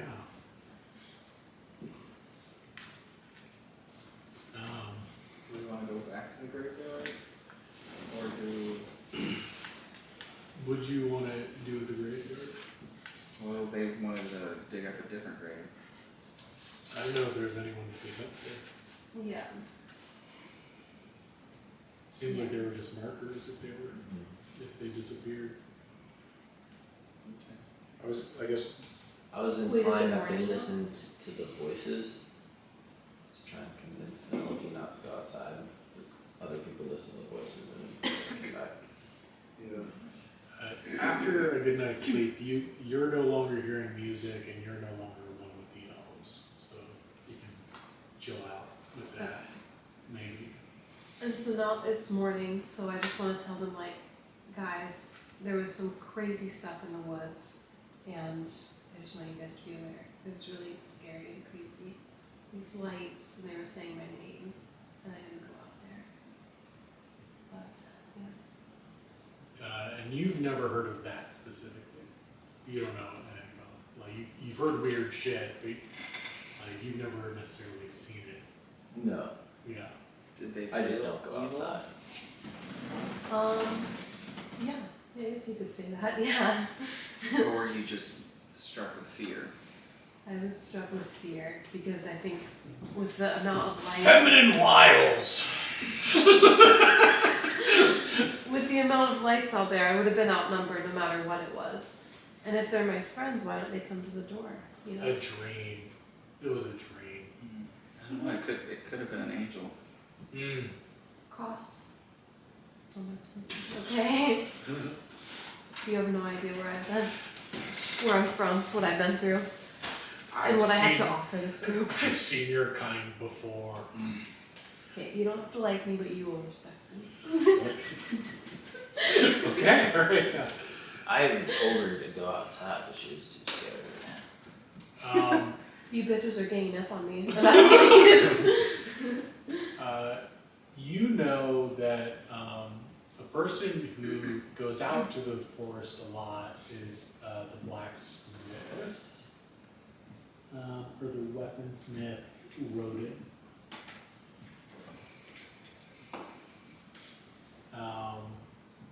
Yeah. So I mean, as far as like learning more about the forest and the weird stuff that happens there, he'd be a good guy to talk to because there's an iron deposit out there that he mines.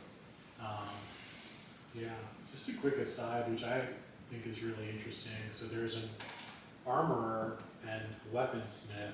The armorer makes armor. Actually, Those two? Because they have the anvil on it. I know that's just because of that. That's the weaponsmith. This one is? Yeah, this is actually the armorer. Because back then, most of the armor that they would make was actually out of wool. That was like the cheapest, best thing that they could do. Because like up until like the Middle Ages, then they started making actual like armor. But otherwise, it was like this like tough wool fabric stuff. So it would be made by a shepherd. So, but you know that the weaponsmith, that guy, goes out to the woods a lot. So if you want to talk to him, What's his name? Yeah. Rodin. Yeah, but then there was also Abigail, who was close to the priest. There was the strange young girl, or she wasn't strange, but in the Jarl's house. There was Lou Wolf, who was not in the town. He's that river. Yeah, he was. Yeah, with Edgar's family upriver.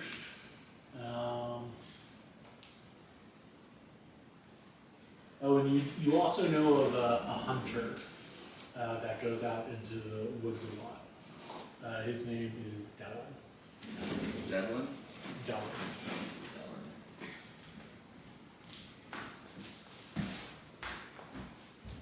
I asked what's on the agenda today. Yeah, my whole goal is like I want to talk to as many people as we can, I think. Did you tell us about Rodin and Dallin and all them? One's a hunter, one's a weaponsmith. They both go out into the woods. Do you know, well, I guess we have to look here. I was like, does he know who the woman in the Jarl's house was? Is that Abigail? I'm like having a hard time because like I'm a local, supposed to be I local, remember- but I have absolutely no idea about any of it. Yeah. So I remember Abigail lived in the town. The other girl lived in that place with the. Right, I just didn't know if they were the Oh. same, one and the same person. No, I think they're different people. Yeah. Right? Yeah, There they're was different Abigail. people. Okay. Yeah. Because Chauncey said, "Oh, go talk to Abigail," and did not motion back to the big house. Okay. assuming I know where Abigail lives. There are only like 40 people in town. Yeah. You live there your whole life. You got it. So I personally wanna go see Abigail. I have skin in the game. Yeah, totally. So I wanna know why she was so close to the priest. Yeah. Cool. Let's go see Abigail. Can I ask a couple out of character questions? Sure. What did we do with the priest's body? Did we put it back? Do you guys want to put it back? Otherwise, you left it out. I think, Well, it would be sacrilegious to leave it open, right? Yeah. So I feel like we would have to have buried him back. Yeah. I feel like Cross would have stepped in and said, like, we're buried fucker. Okay. Yeah. So you guys buried him. Said the rites, did all this stuff. Put it away. Put him back in the drawer. Connected to Bill. The sanity score of 13, do I know what that does? Like, or is it kind of like my sanity score? Well, yeah, I mean, you just get like an extra modifier. Oh, okay, got it, Yeah. okay. Yeah. Yeah. Okay, where's Abigail? Abigail. Let's see. She is in this house here. Okay. I like. We're going there? Yeah. So what does Abigail look like? Also, on the way over, you see another burnt out house. This one here. Okay. Did you guys want to check it out at all? Or We might as well see if there's any more mushrooms. So because you guys know what you're looking for, you definitely do see more blue glowing mushrooms in the way the darker parts of the burnt out building. Okay. Do we wanna take any more?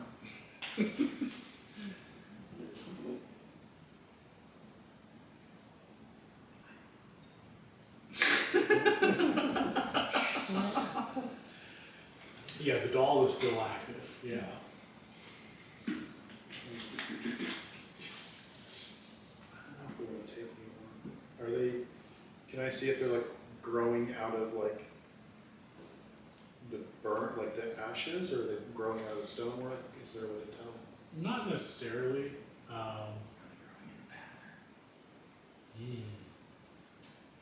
None that you can see, it just seems more like a natural branching out. It's more of just like, they tend to exist in like the darker places, not necessarily associated with like burn marks, but like things that are covered up. I definitely wanna ask the weaponsmith when he goes to mine his ore, if he sees the same mushrooms in the mine. When we go see him. Yeah. Yeah. No, I don't. Just thinking.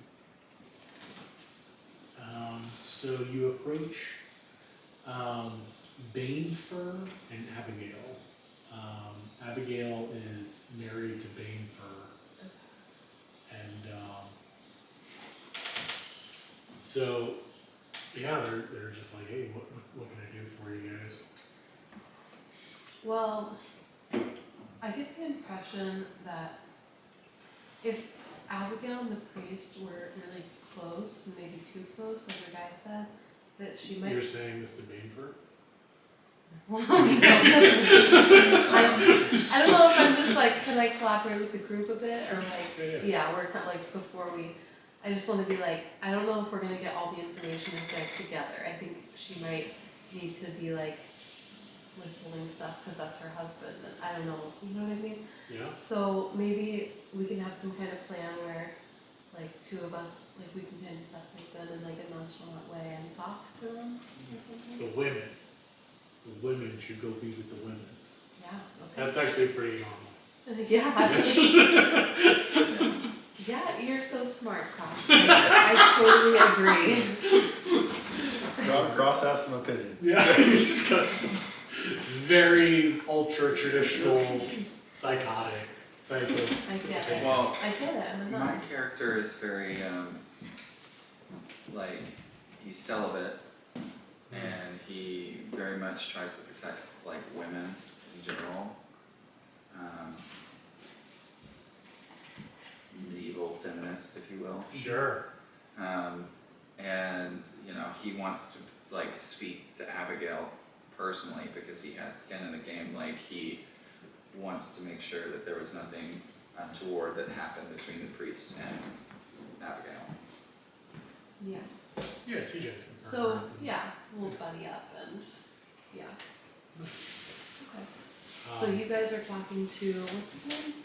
Bane Fur. Rainford. Okay. Hey Edgar, what's Baneford do in the town? What's his? Farmer. What's He's a farmer. that? Sure. It's the wife of the farmer. Yeah. Okay. Well, Abigail, I'm so sorry for your loss first. We heard that you were pretty close with the priest. Is that true? He was a very good man. Yeah. What was your guys' relationship like? How? He saw me through some very dark times. He was such a good friend and a great listener. Yeah. I can't believe that the Gilker took it. So That she is believes it's the crazy. Gilker. That What makes you believe that it's the Gilker? I heard that the Gilker has these webbed fingers and can breathe underwater like a sea creature. It's really interesting. I just want to say, Abigail, from woman to woman, and I'm a nun, as you can tell, that It'd be so weird to say. I am a nun. Like, oh, okay. I didn't get this at the Spirit House. This is mine. Any information that you can give us will really help us, and we want to keep this village safe and everything. So even if it doesn't seem relevant, is there anything you might be able to tell us? Like, did you guys like sleep together? Just full blast. Okay, we'll say that. Give me a charisma check. Okay. So, Both of us or just her? just I'll tell you what. Give a persuasion check about that. Okay. Yeah. Okay, my persuasion's +3. Did we already get Baneford out of there? Yeah. So you guys split them up. Yeah, we'll give you that. 12. 12. How'd you do? You're the strong, silent type over Yeah, there. I'm over here just protecting their honor and virtues. So Abigail kind of looks at, fuck, I forgot your guy's name. Mine, Brodrick. Brodrick. She looks nervously at Brodrick and looks nervously at you, and it's just like you're a nun and everything. I don't know. And she's just like, what happened? My relationship with Cedric has nothing to do with how he died. I'm sure. Oh, yeah. I'm sure too.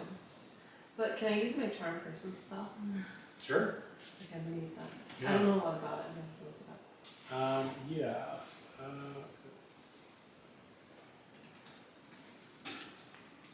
I think you can like give them like a command. You attempt to charm a humanoid. You can see within range. It must make a wisdom saving throw, and does so with advantage if you or your companions are fighting it, which you are not. If it fails the saving throw, it is charmed by you until the spell ends, or until you or your companions do anything harmful to it. The charmed person regards you as a friendly acquaintance. When the spell ends, the creature knows it was charmed by you. That might not be good. I mean, like, she Maybe. seems relatively willing to talk to you. Okay. Alright. I mean, I'll like, hold off. she's like basically alluding to like that there was some type of relationship. Yeah. And you know, she goes on to say that like, the 8 other people that were taken, I don't understand how the guilt group could have gotten them as well, and why it targeted all of them. Yeah. They were all close to Cedric too. Oh. Um, Was that what they all had in common, or did they have anything else in common? well, they all worked with him on the cathedral. Oh. So they were working on the cathedral together. All of them. Hmm. And Cedric was the last one. So they were all stonemasons like me. Basic builders and things.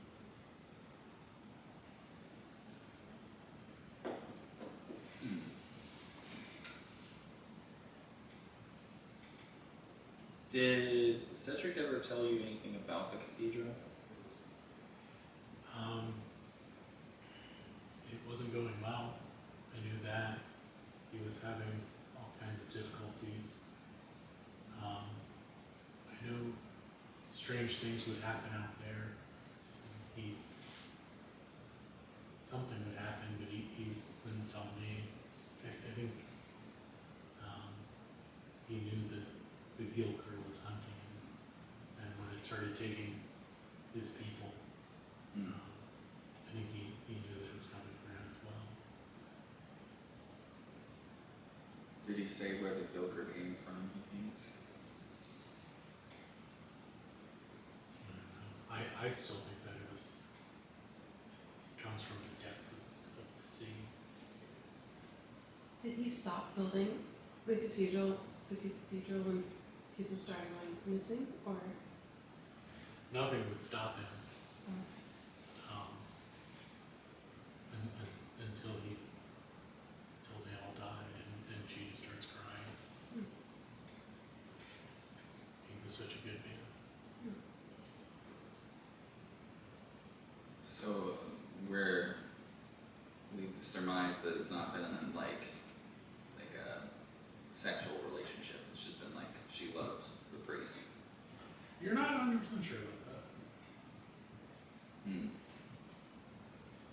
She definitely cares a lot about this guy.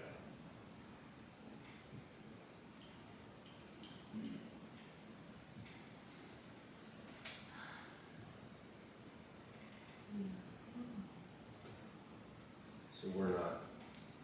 No idea. Are they being able to have a conversation with Baneford. Baneford Do you guys want to switch to your guys' conversation Sure. with the husband? while we're thinking of what we could say? Yeah. Do you already know Baneford? Do you know him? I've met him, I'm assuming.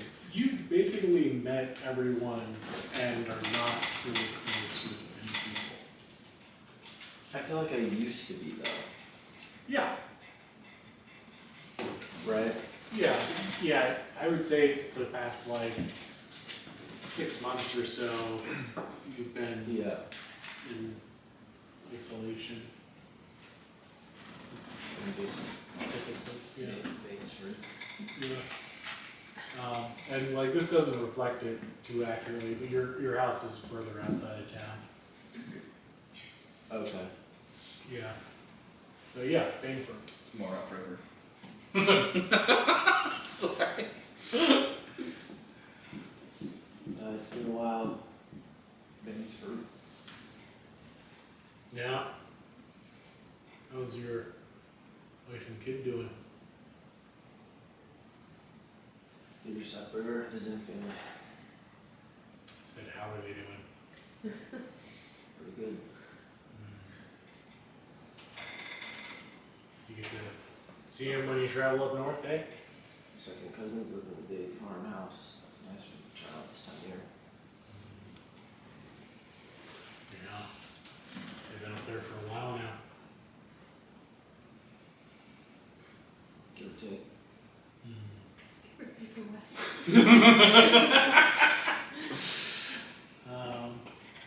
How's your wife doing about the old priest? Yeah. She was close with him. Yeah, pretty close. He's saying, Say that. Laying out the facts of what I heard. yeah, she was close with him. Nothing else to it.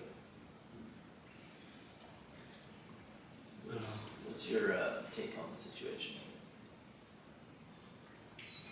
I know the Yarrow thinks that it's Lou Wolf killing people. I know. They say Lou Wolf burnt down a church. And I get it. Maybe they think they went after this church. I don't think that's the case though. Why not? I think Lou Wolf's a good man. I think there are a lot of dark forces out there, and he comes down on the right side of things. That's at least what I hear Where'd you hear that? here and there.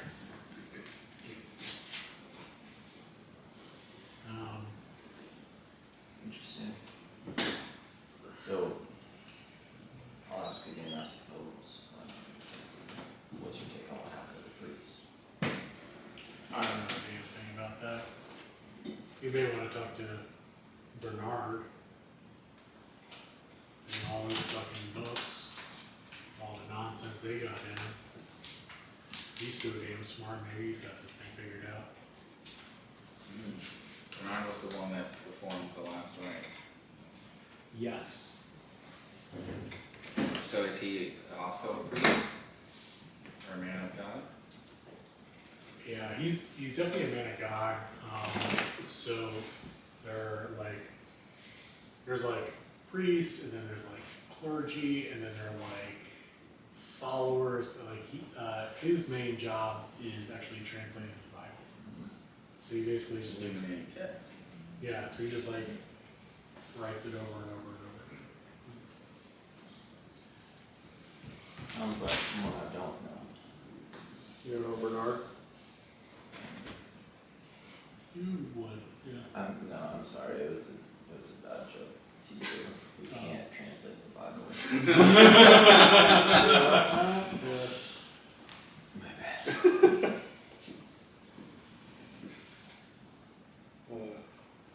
What's the, you don't think the Gilker killed him? Cedric? Yeah. Why not? Do you think it's the Gilker? Sure. What do you know about what's going on with the Gilker? What's the Yes, it's in the ground. There's evil out there. yeah, I spelled it down too.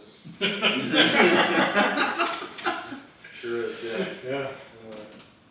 Has the evil stuff ever taken your crops? Crop theft going on? No, not this. Like,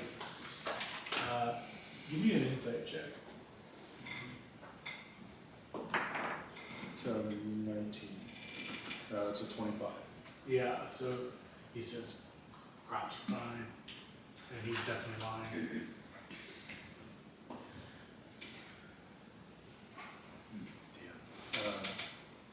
It's hard. So I can just see that he's lying. Yeah, you can tell. Yeah. Yeah. What do you tend to grow, Bangford? Wheat, and pumpkins. That's a good combo. Both are good.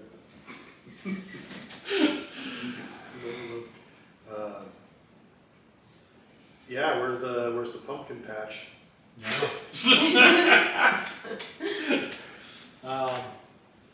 And he's just like, oh, you stay out of there. Don't go mess with my pumpkins.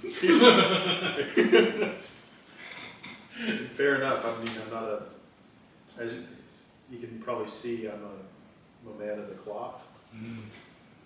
I follow rules. Yeah. Also, Well, not all men of the cloth follow the rules. that is true. I've been learning that recently.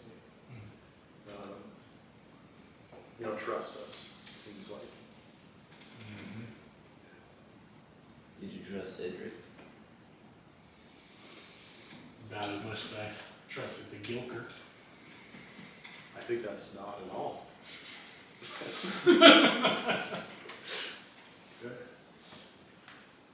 Would you be okay with your wife having a close relationship with the Gilbert? I tried keeping her in line, and I suppose she's got a right to go see the priest of the town. I didn't like it. Fair enough. I'll stay away from your wife getting a pumpkin patch. Why, I appreciate your wife's it. pumpkin patch. Stay away from my wife's pumpkins. Has, where do you sell your stuff? Locally, sometimes I'll bring them over to this ferryman here and take them up north. Yeah, there's a town up there, and then beyond that is the city. Yeah, but you be careful in those woods, especially up north. No reason for you to go in there. Do you go out there sometimes? I go as far as I feel comfortable, but not too far. I go for walks, and sometimes I'll take a trip or two. What do you see when you walk? There are a lot of strange things out there. But for you folk who aren't familiar with the parts, don't go far.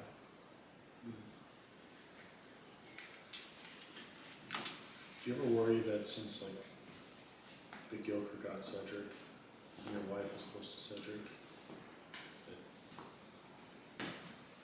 she's soon to follow?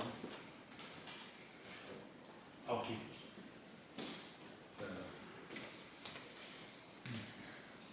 Sure, it'd be nice if we figured it out. I just know that it's not Louis Wolf.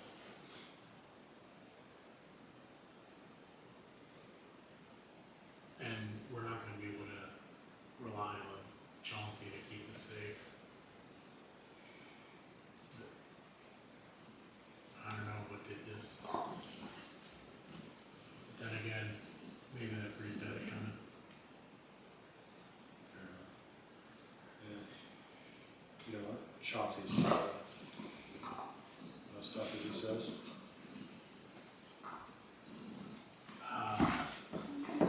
He's about as great a warrior as my wife. Fucking dude.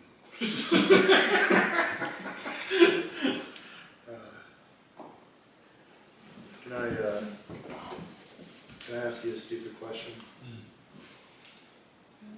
Were you telling me the truth earlier about your crops being okay?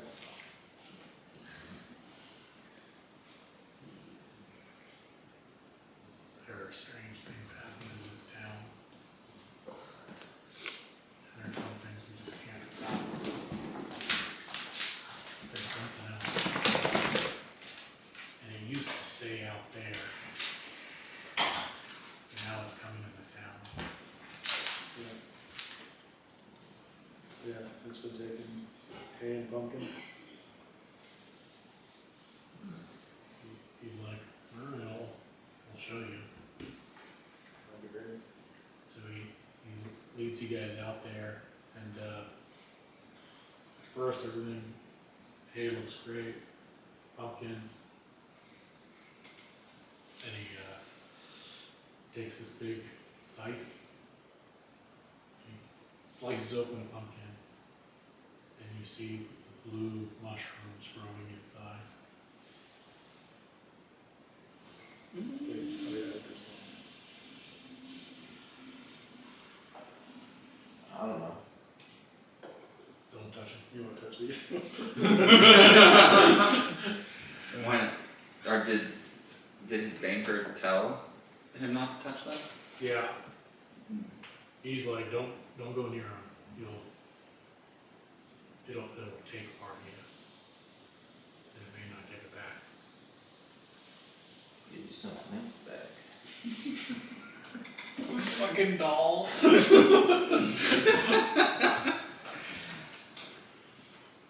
What do you know about the mushrooms? Not good. They've been growing in places in the past season or so. I don't know where they came from, whether there's something evil about them. Started coming around the time people started disappearing. Maybe Yeah. people say that it's not just cursed. Think that's true? I don't think it's blessed. That's a good answer. Well, thanks for showing us that. Will you, mum's the word, you know? I don't know when you guys take time, if anything, but I hope you stay safe. And if you do need help, you come to me. Thanks. You ever use that scythe on anything other than a pumpkin?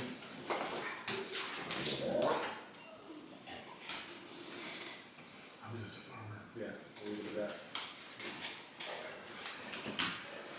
Alright. I need to go stretch. My back is killing me. Yeah, you're good. And me when I feed the dogs too. Yeah. It's 9 o'clock. How you guys doing?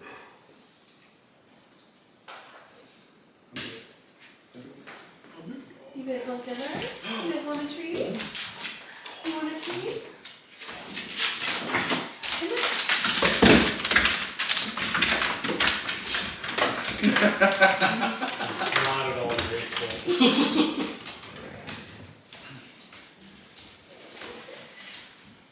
So am I left alone with Abigail? Yeah. Any other questions that you had for Abigail? Yeah, well, because she told us that all these people were close, right? And she told us that all of them are gone. Like, I want to know, does she feel afraid the Gilker's going to come for her?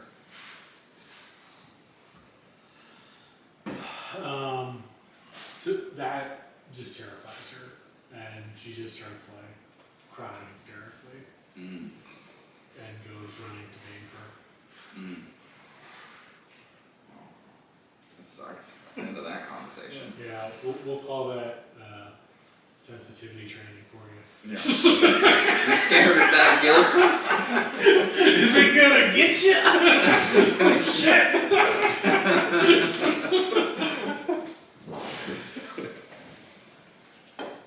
Feminism has a long way to go. You gonna die! Oh shit!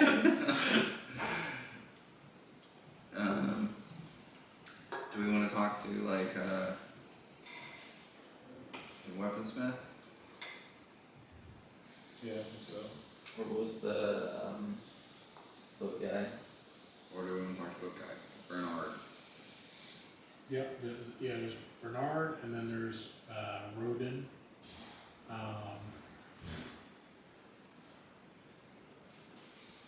And you could like legit like just also just knock on any house.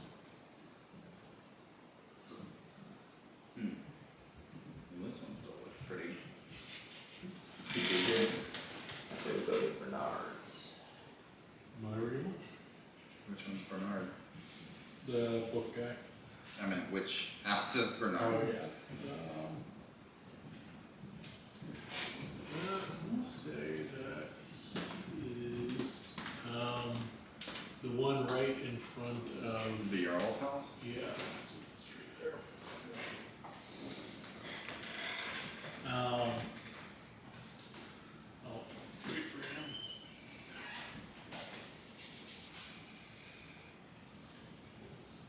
How are you doing with this, Justin? This is cool? Mm-hmm. Okay. Yeah.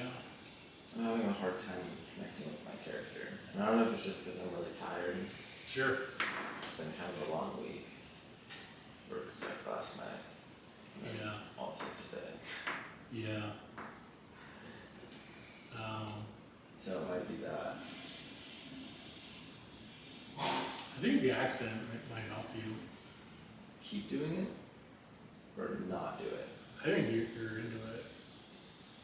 I'm into it, but I'm like stumbling. Like it feels like there's. I think, okay, well, what may help you is just assume that you are in like a first name basis with everyone, but you know nothing about them. Okay. We're just gonna remove any like pressure from you as far as like, oh, What did you say happened to the town and why it's burnt? So, yeah, just a lot of houses are just burnt down. But no, but we don't know why the houses are burnt.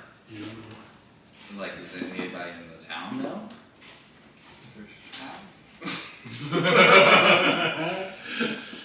Yeah, that's a good question. Surprised we haven't said anything to anybody about the house being, or the town being burned down yet.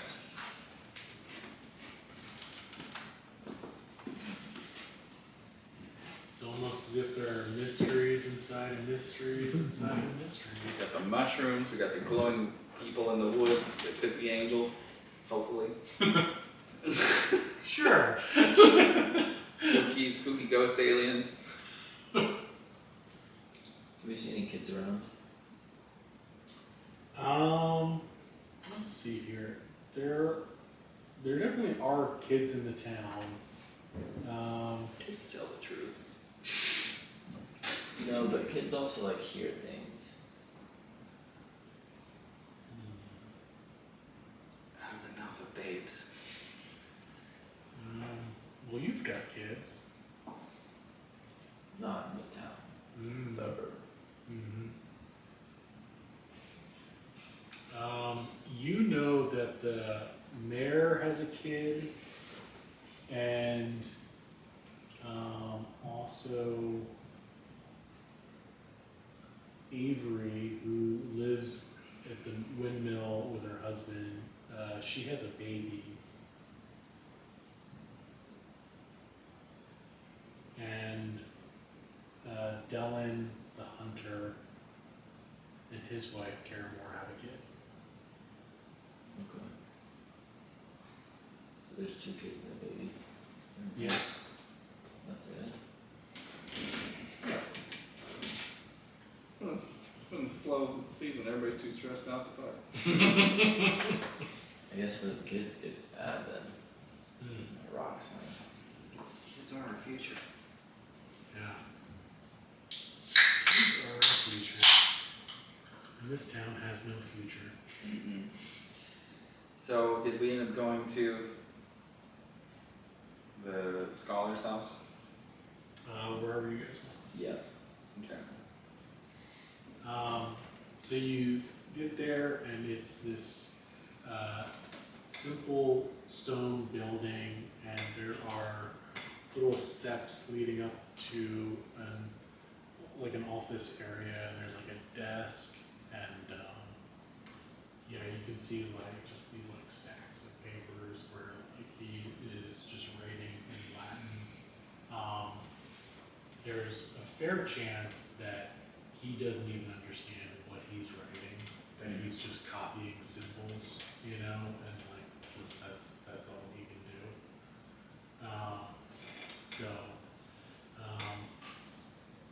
Yeah, he's just like, I help you guys. I heard about you. You're investigating the murder, right? Yes. We're here investigating the murder. Were you in town when the buildings got burned?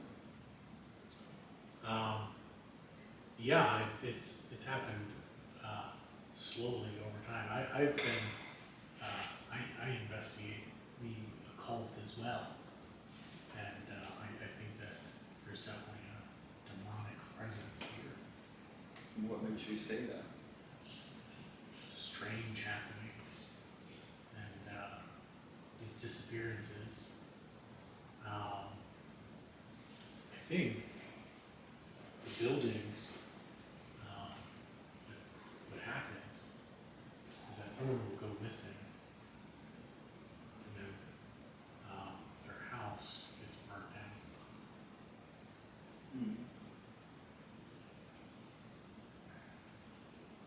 investigated the houses since they've been burned? I don't think you should go near it. So you don't know what's inside of them? Probably dangerous to go there, I think. Is anyone who lives in the town part of the occult? That's what I'm trying to figure out. Got any leads? Let's see here.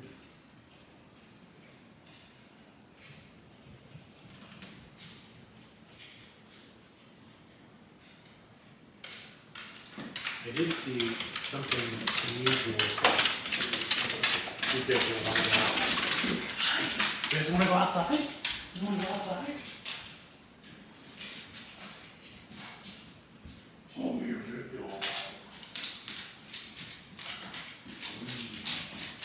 I'm shocked that they don't know over the cameras.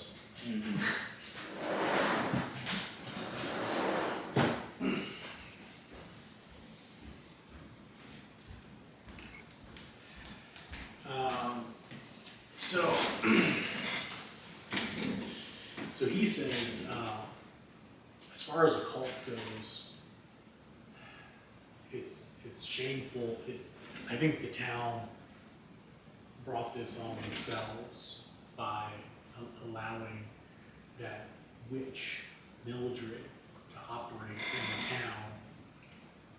She claims she helps people, but I don't trust it. She's got all these herbs and remedies, but I think she's up to no good. I was even passing by her house the night that the priest was murdered, and I saw her muttering to herself, and it didn't look natural at all.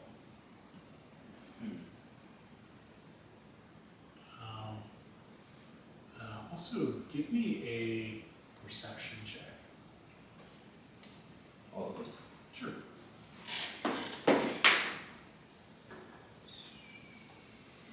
16. 13.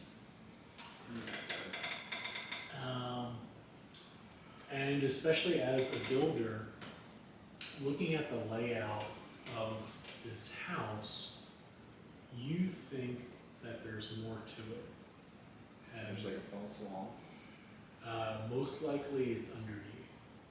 That the little stairs leading up are actually covering up something down below. So, who built your house? I don't know, it's been here for a long time. So you just inherited the house, or you bought Yeah, the house? that's right, I inherited it. Who lived here before you? My father and mother, we've been here for generations. Generations, so your whole family's been here. Yeah, that's right. What did your family do for work? You know, we've been a variety of things. We've been farmers, and we've been scholars, and I know that my parents were very proud of me that I learned how to read and write, and I'm you know, maybe one day, like, I'll be a man of the cloth and be ordained. That's a good goal. But I'm just here trying to help the town and keep people safe. There's definitely an evil presence here. Yeah, I'm telling you, you watch out for that Mildred. Mildred's up to no good.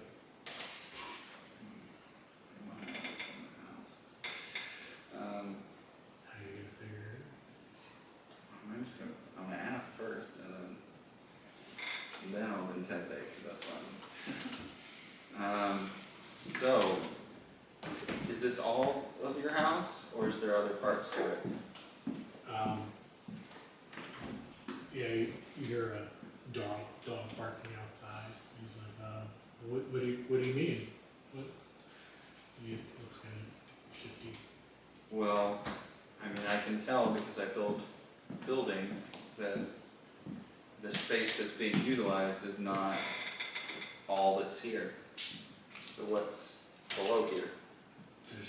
There's nothing below here. Are you sure about that? Of course I'm sure. And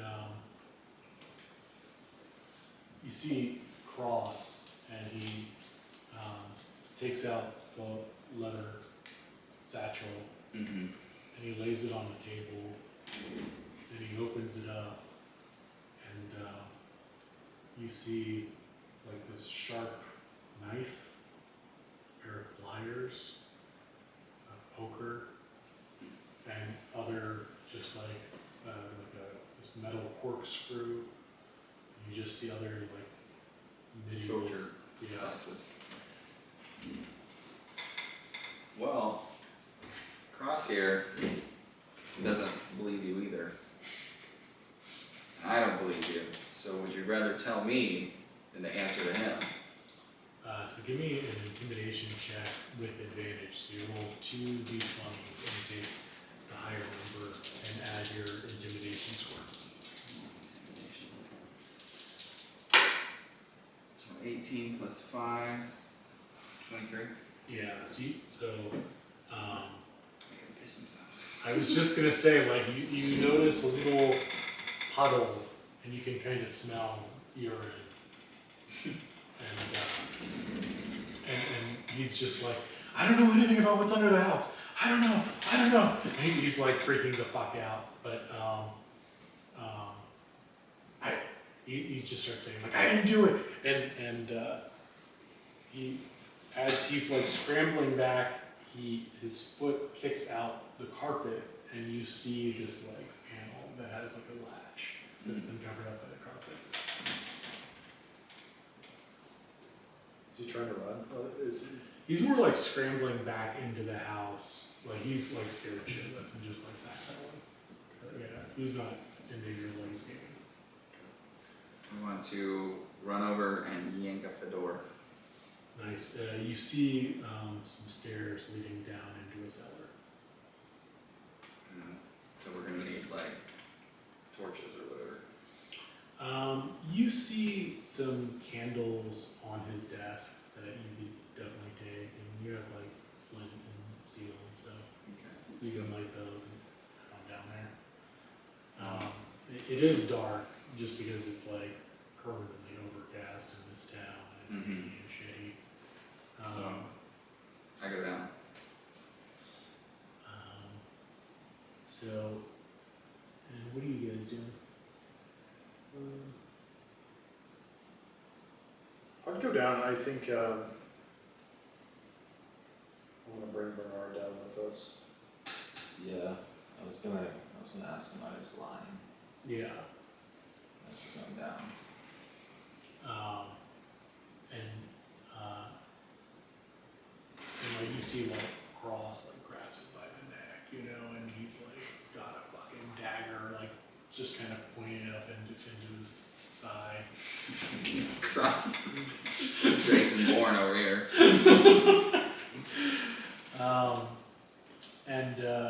When you get down there in the dim light, Does he answer? well, when you get down there, you start to see there is an altar, and there are all these strange symbols written on the walls, and there is this cut open bird on the altar, and there's like this kind of dish that's underneath it. It's not like for eating, it's like ceremonial. And you just see like random herbs and like a knife and some just random weird occult type of shit. Yeah, I was gonna say. And he starts like crying like without any integrity or like just like fucking totally like he is a weak like nerdy guy and he's just like, I'm sorry, I didn't mean it. I just wanted power. I thought if I read so much about these rituals, I thought if I could perform them, then I could get some type of power, and I could do something, and I could help the town, and so you can give me an insight check, you guys, to see if you believe it or not. And this is going to be an anonymous one. We'll do odds under like 11 and under. Oh wait, I said it out loud. I was thinking, sorry. Do it again. Well, you guys didn't tell me any of the numbers, so I'll just pick something else. Okay, go ahead. I had 12. 19. Should we roll again? What was the number? 19. Okay. You two are not sure. You think he's being honest. I think he's being honest. Yeah. Okay. You got wanting power. Yeah. That. And he starts like saying things like, "I didn't kill the priest. I didn't kill anyone. I would never do anything like that. I'm just trying to like stay safe and just stand up for myself. And I didn't really know what these, like, I thought that I was just gonna be able to like get some kind of like, be able to cast a spell or something and do like a circle of protection. So you can check out the altar and like this ceremony and do a religion check to see, maybe you can see what the hell this is. But I only have like a +1 or a +0 on the religion, but yeah, I got a 2. I'll check it out. let her rip. Checked it out and got a 6. Yeah.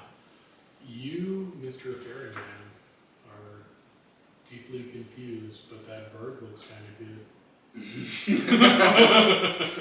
I've been looking at the word. Yeah. 13. 13? What'd you get? oh, I didn't do it, but 1. Yeah, so with a 1, you're sure that this is like an attempt to open up a portal into hell. What'd you get? 13. Yeah, 13. You think that it seems like more of a basic ritual type of thing, that what you do know about like sacrifices and ceremonies and this kind of stuff, like you need to perform something much bigger for more power. That's kind of how it works. why would you try to send us after Mildred? Because Mildred's a witch. Mildred's a witch. I'm telling you. Like Wouldn't you want to like have her help you? I don't trust her at all. What did she do to you? What did she do to you? I'm telling you, there's something off about her. I saw her that night. She was muttering something. She was chanting. She was doing something. I've read about it in books. Like she just had this glassy stare and was just there's something about her. But you don't see that doing this weird stuff with the bird is just like Mildred. It's not. I swear. I would never hurt anyone. What's the difference? Maybe I killed a bird. I didn't kill a person. I didn't do anything. I didn't kill a priest or take those people or anything. You're fucking around with the devil, bitch. And yeah, that's when Cross is just like, I've seen enough. And he just takes him out, just starts dragging him, and finds a tree out by the well, and just fucking ties up a noose, and just is like, you two come here, and just grabs this rope, and you guys just start pulling, and fucking whoosh, up he goes. Shit. Shit got serious. So, and he dies. That's it. No more Bernard. Who just street ganked this guy? Bernard, you broke the rules, man. Why can't anybody in this town follow the fucking rules?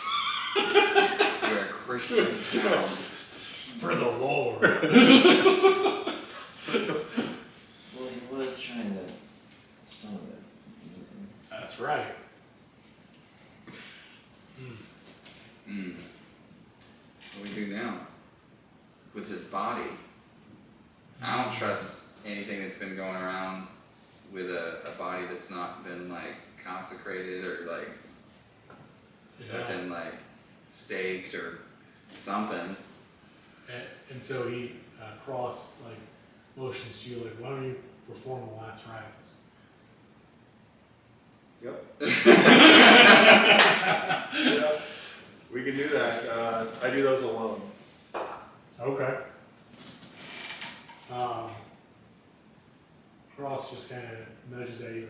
Why don't you do them out here? I don't want to.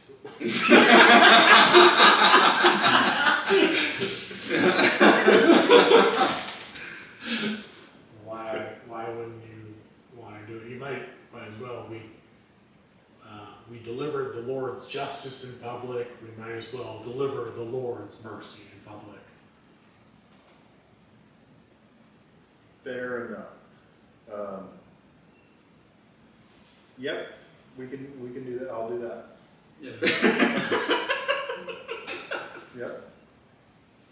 You want help? And he's just kind of like confused, and it's just like, well, whatever. But he's kind of shaking because he did just like kill a fucking guy. So it's like, okay, just whatever. He's probably you're probably just distraught or something. Mm-hmm. There's nothing wrong with delivering the Lord's justice. Sure. Yeah.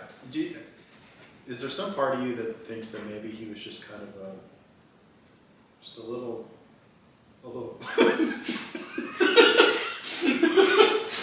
Forget I said anything.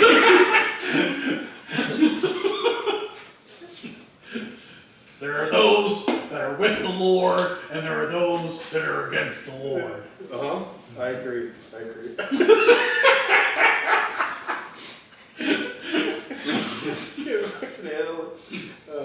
agree, yeah. I'm with the Lord personally. Yeah. There might be a good place to stop if you guys are up for that. Sure. Yeah. For us lynching a person in the town square. Yeah, I think I hit a wall. And sleeping. Yeah. It's just like Friday and Saturdays awful. I work till like 10:30 and then I just haven't gotten enough sleep this week in general. So Yeah. like Friday I end up like staying up till like 1 or 2 and I open in the morning. Okay, yeah. It's a lot. Normally it's fine, but like I think this week is just like Yeah. Do you guys mind, like, not to be like too self-serving, but can I get like some feedback? Because this is very outside my norm to do this. Like the style of campaign and stuff? Yeah. I mean, I don't really have anything to like go off of, so I mean, I liked it. Yeah, I thought it was great. Okay, cool. that one. Yeah, that was my favorite part. Yeah, I liked it, and I'm like really interested in the storyline. I feel like I mentioned, like I've been having trouble like, and it might be because I'm just like my brain's like, what are you doing? So that might be part of it. There was like a weird think also like I'm not used to this. I'm used to like Yeah, going in with like a sword or being a bear. yeah, guns Like- blazing. Yeah. So like navigating the like dialogue with like the right questions to ask and like it's actually like I'm trying to like solve mystery. Yeah, Is like really cool, but I think I'm like not very great at it yet. it's different. Yeah. Yeah, So trying to play a character and then also like do this new form of interaction. I don't know why I did the accent. you don't have to. I'm not gonna do it anymore. I'm kind of married to the accent, honestly. I like- I love the accent. I like kind of like it, but yeah, I don't know. I think it's like also not my typical character. It's very different. Yeah, Yeah. which I like. Yeah. I think I just like need to get used to it. I liked it though. Okay, alright. Yeah, no, it was good. Okay, that's enough of my insecurities. I'm good. Actually, it was really bad. Thanks, Yeah. man. Yeah, The whole time I was just embarrassed. that makes sense. No, I'd agree. I thought it was fun. I think it's obviously well constructed. Oh, thanks. And, There's a lot of angles. Yeah, I like Definitely the. got stumped a few times and I'm like, what do I fucking do here? Yeah, I think also just like playing with the new group at first is like figuring it out. yeah. You guys seem to fit well together. I think all of you have like the same kind of energy level and similar rhythms, and it's pretty cool. Yeah, I get that. You I forgot what happened to my legs. yeah, it's cool. It's okay. We can talk about it. Cause I remember yesterday when we were making the character, I was like, I should write some of this backstory down. And then I was like, wait, I remember everything. Yeah, bro, you're good. Never in my life once have I remembered anything. No. I don't know where I get that. I'm like, yeah, there's been times where I've remembered something. Said you never. Said me never. Yeah. Really. Even before drugs. Drugs made it worse. But like I would forget my books at school all the time. I just like never had a good connection with my memory.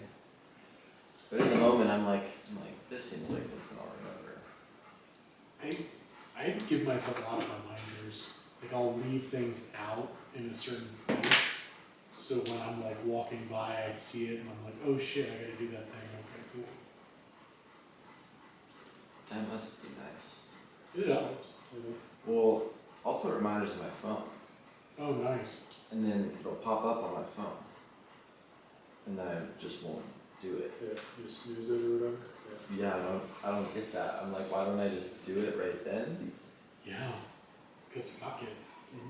Yeah. We- I we have just like do it this. later. I have this weird. Yeah, my dad used to call me Mr. Minana. Nice.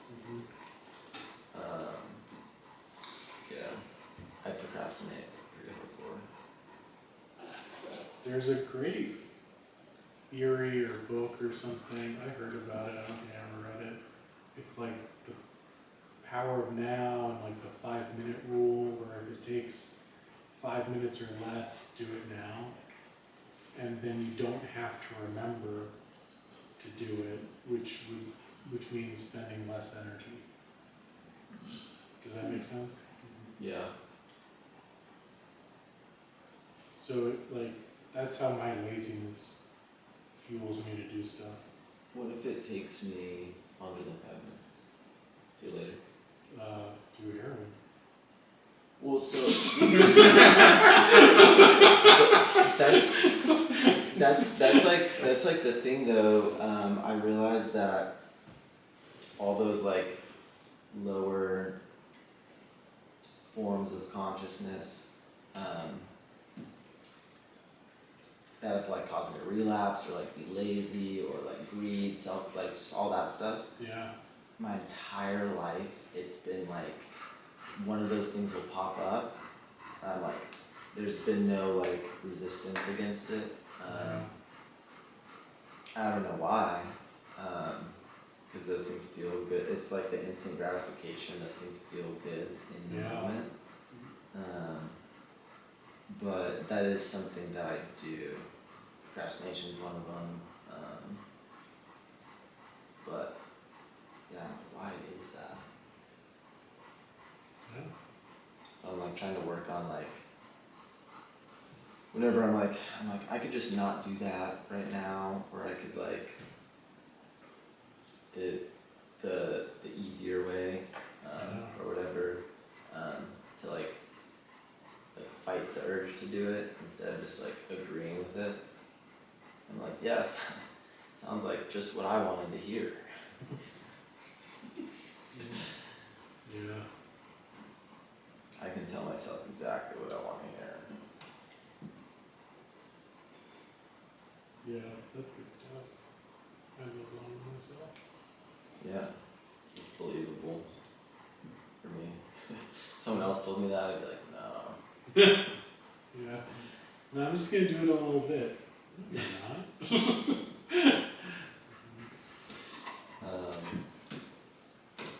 Yeah, that's what I've been doing with my apartment.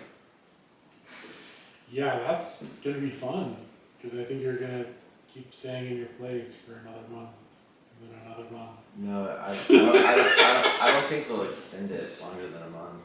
Yeah. No, I just like went through everything and packed all my ex-girlfriend stuff. I was telling you about it. Oh yeah, how'd that go? Good. It wasn't weird. So your ex-girlfriend came, picked up her stuff, and left? Yeah, we just like chatted for a minute, and then I like forgot that like, oh, we're cool. This isn't weird. I don't know why I made it weird in my head. Because it could be weird. It could be weird. I It'd be mean, super weird. probably because like I've slept with other people since we broke up, and like. We're all shocked by that.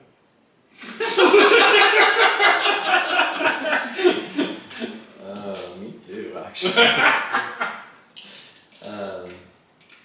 Yeah, so that was like a relief, I guess. Yeah. Just like, now I don't have to worry about her having her stuff there and like working around it.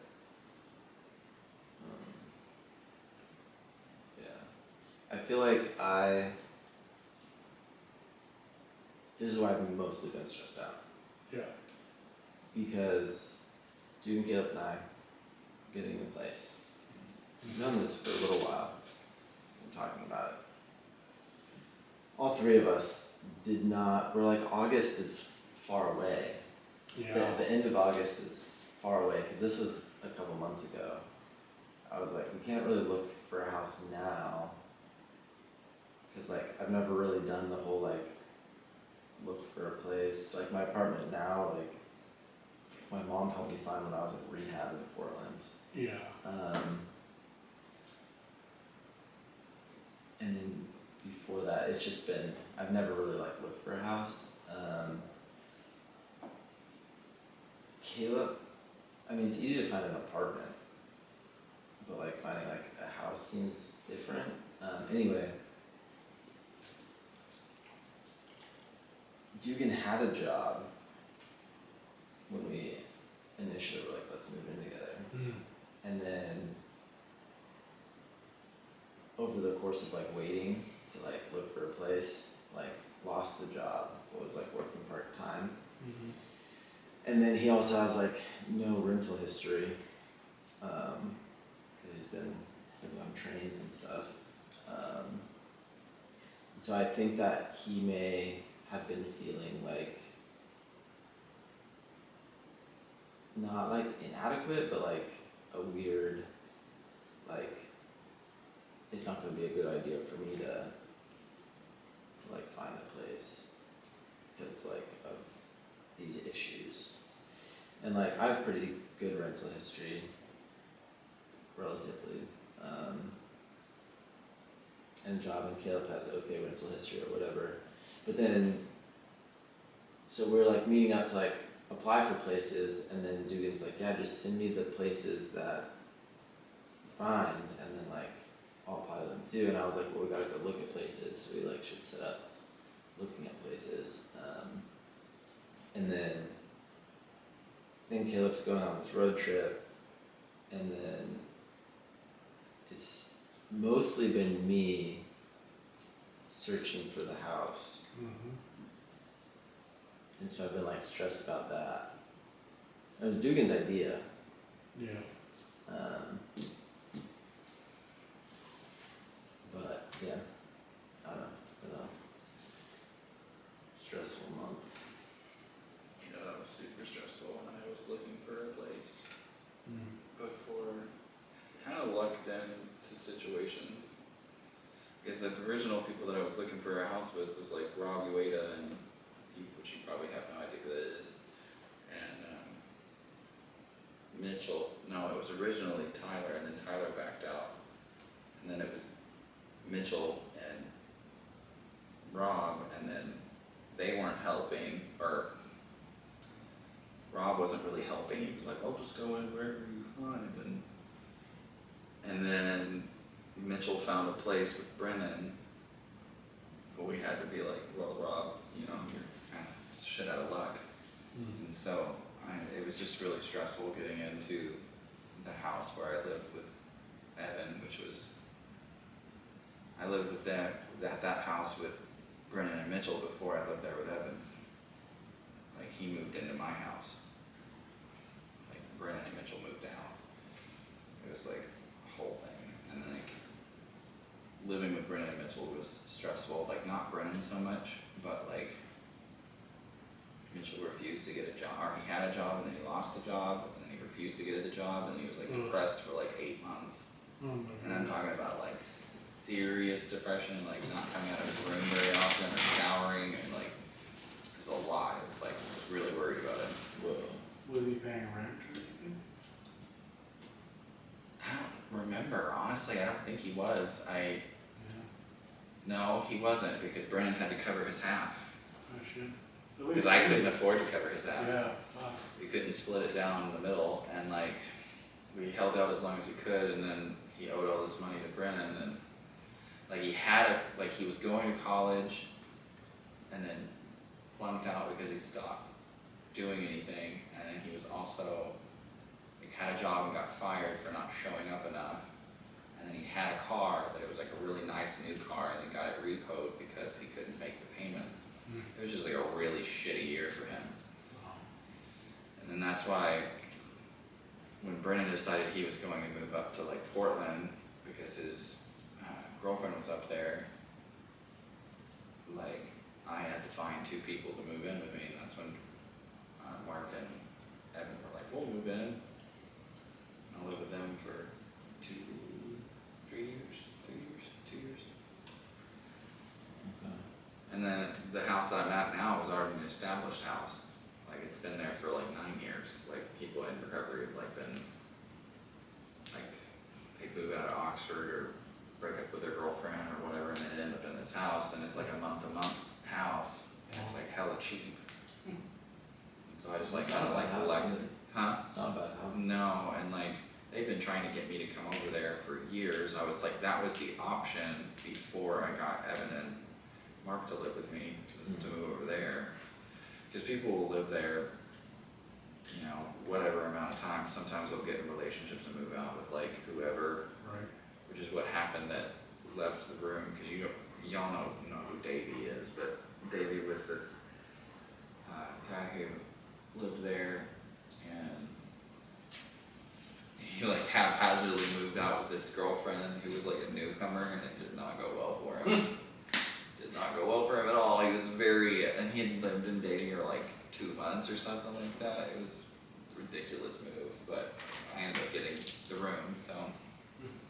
Well, I'll tell you, finding a place with 2 other people is like difficult because there's like, feels like there's so many like, and I don't know if I'm just like so out of my element with like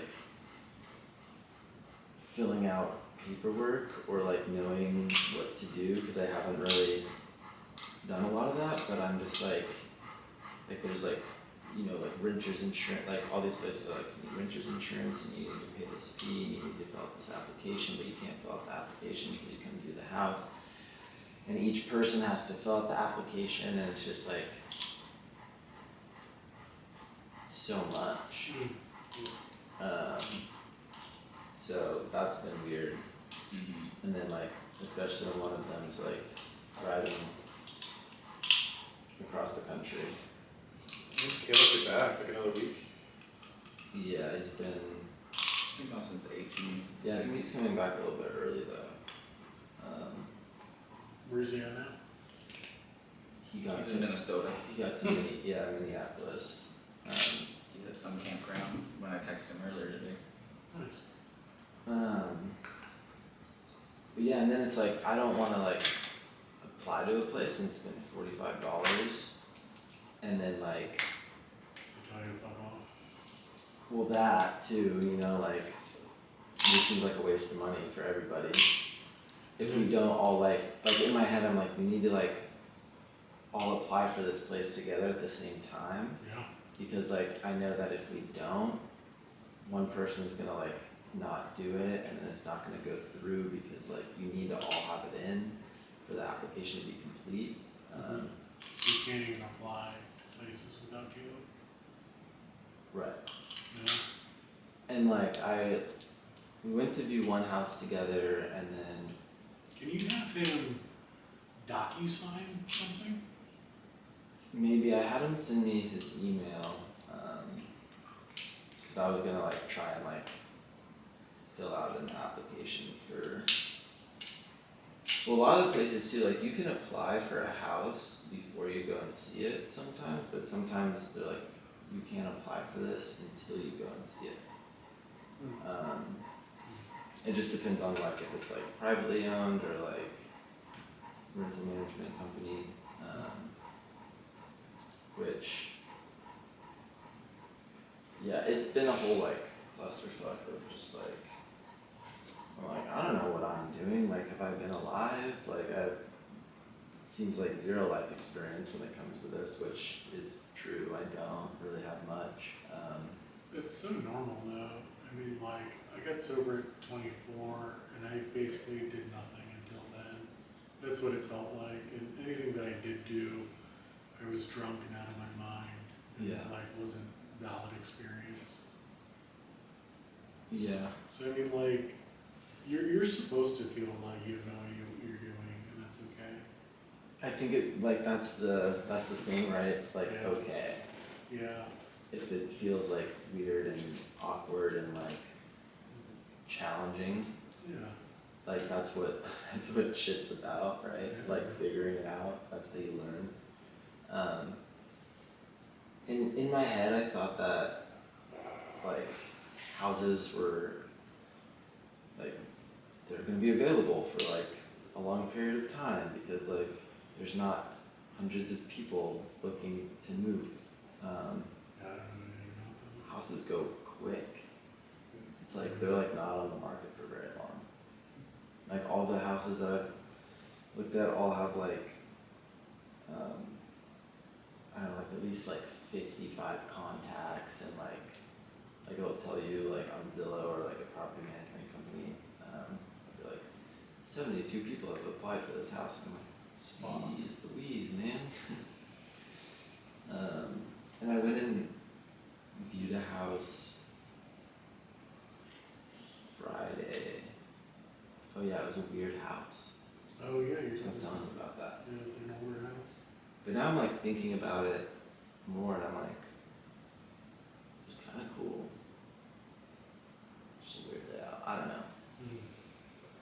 fluffable. Mm. It'll work out though. Mm. Something my mom said was like kind of helped a lot. She had like, cause she was looking to and like sending me links to like houses that she would find, and I like applied to go look at one and set up a time, and then like on the day, like 30 minutes before, I get a text message and they were like, "You have to cancel today's showing because the house got rented." And then I was like, okay. And then my mom asked me about it. I told her, and she's like, "That wasn't the right house anyway." Yeah. I was like, "Leave it to a mom. Nice. Just like move on. Yeah. Don't do well on that." Which I wasn't, but Yeah.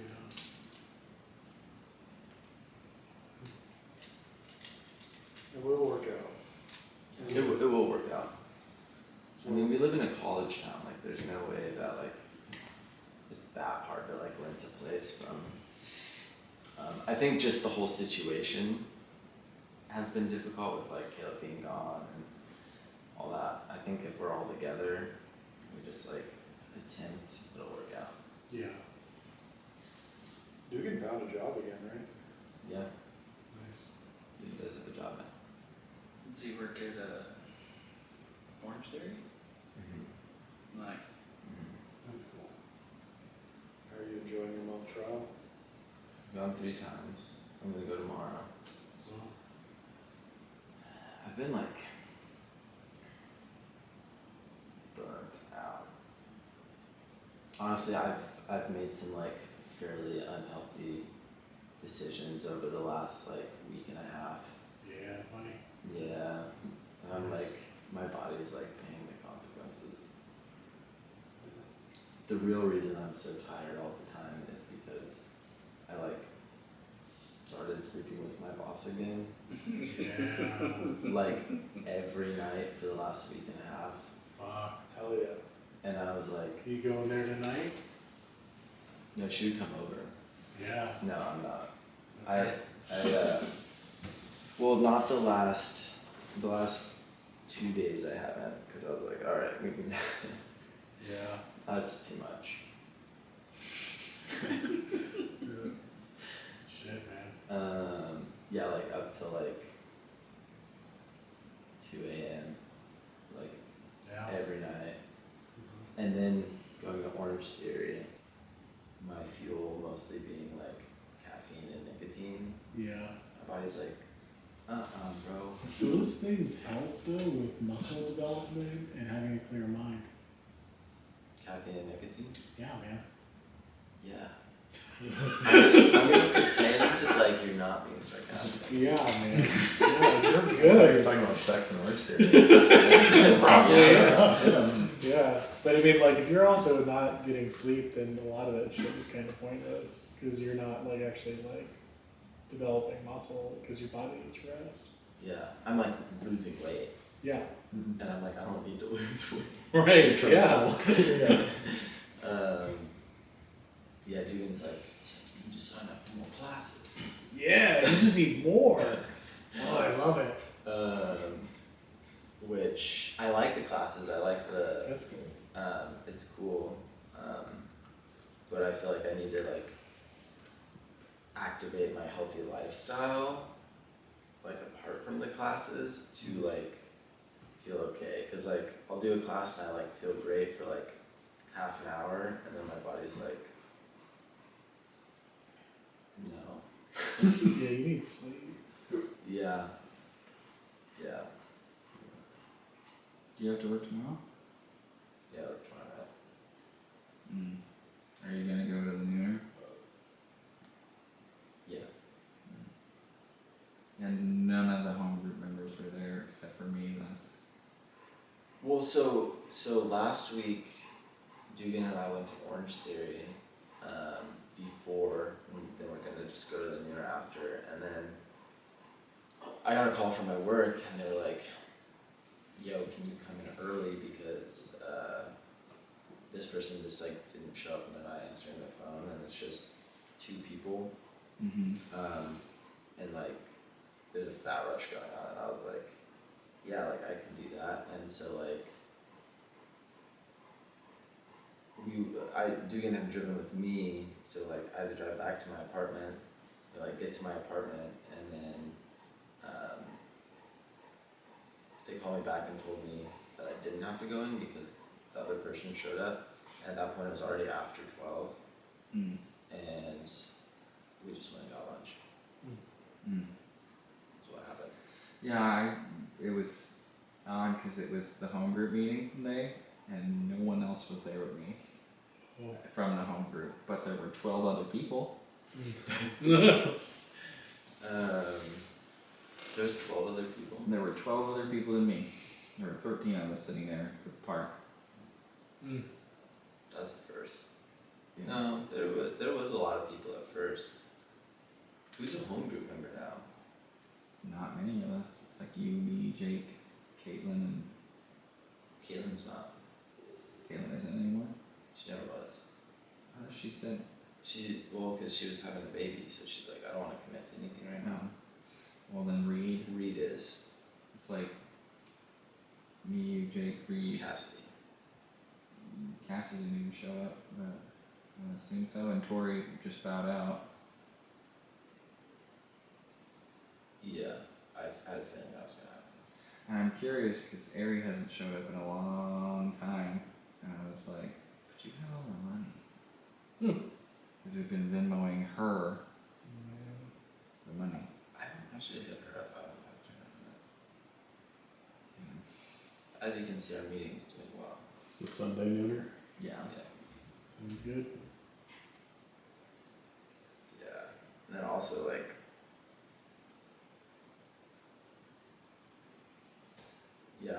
I'm at a not very manageable place in my life.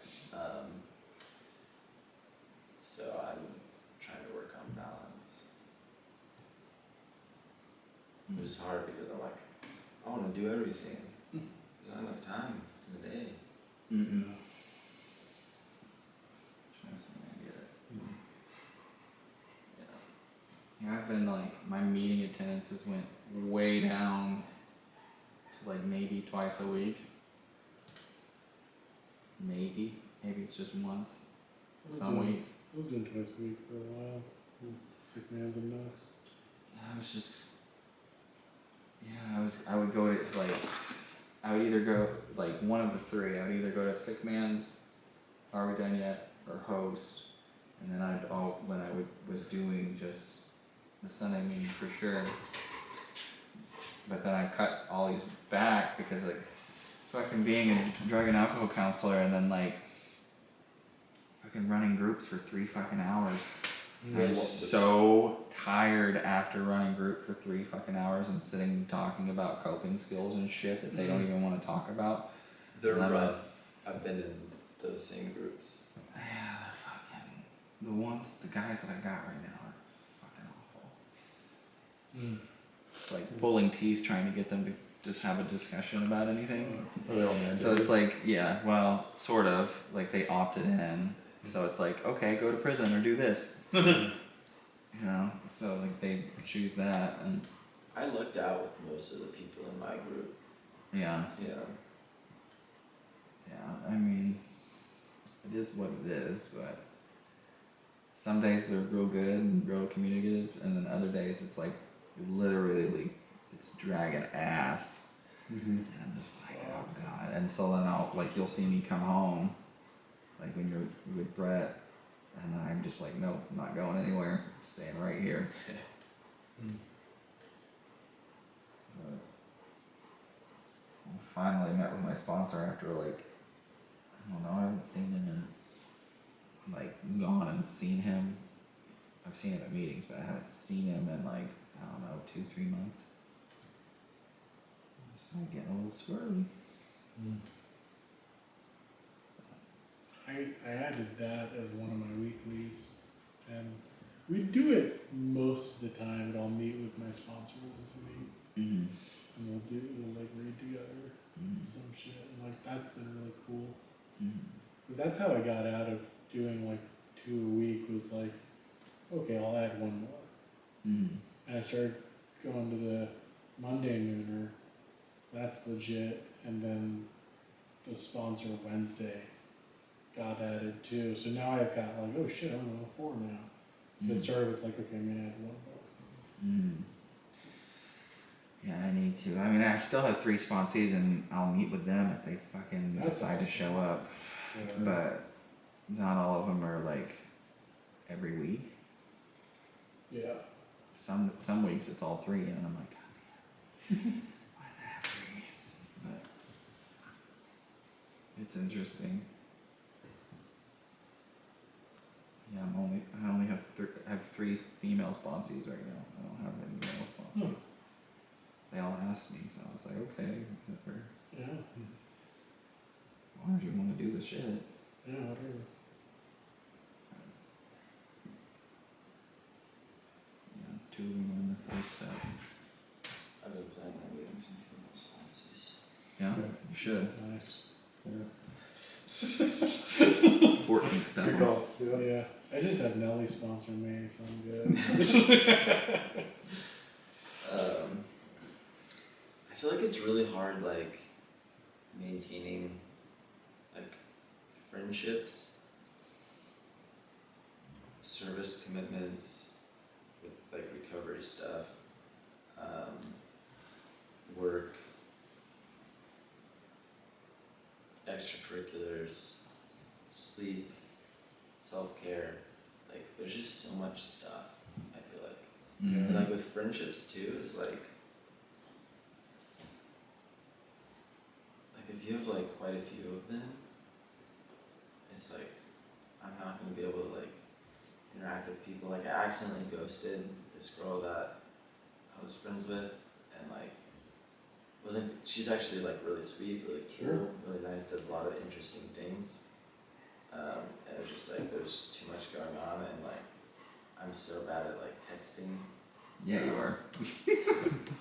Like so bad, and like she made a post on Facebook, not like directed at me, but it was about like ghosting someone, and I would be appreciative if like the person would just be like, hey, like I'm not in a place to like talk.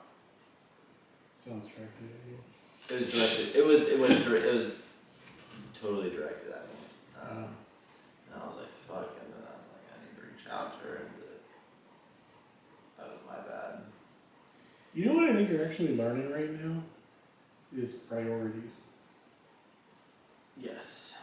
Cause like that's what's real, is like I want to do all things and I can't. And then you just start picking. Is it this girl? Well, if it's this girl, fuck these people. And it's not none of them bad. It's just like, Yo, what's gonna work for me? yeah, I mean, but like I think that's like the secret to success, is like picking a few things and being like, I'm all in on these things. And this stuff doesn't really actually matter. Yeah. I have a really hard time with that. I know, I'm hearing that. Yeah. I was like talking to my friend Brandon, and I was like telling her like what my week looks like usually, and she's like, do you ever have a day where you don't have an obligation to do something? And I'm like, no. She's like, you should try it sometime. Yeah. Yeah, I don't know, everybody seems to want to tell me what my priorities should be. It's tough.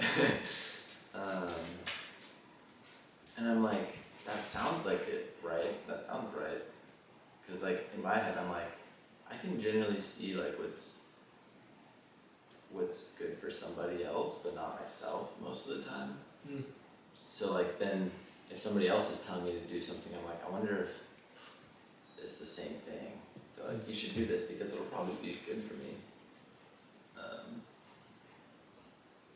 don't know. I think you have to figure out, like, by trial and error, what is actually good for you. Yeah.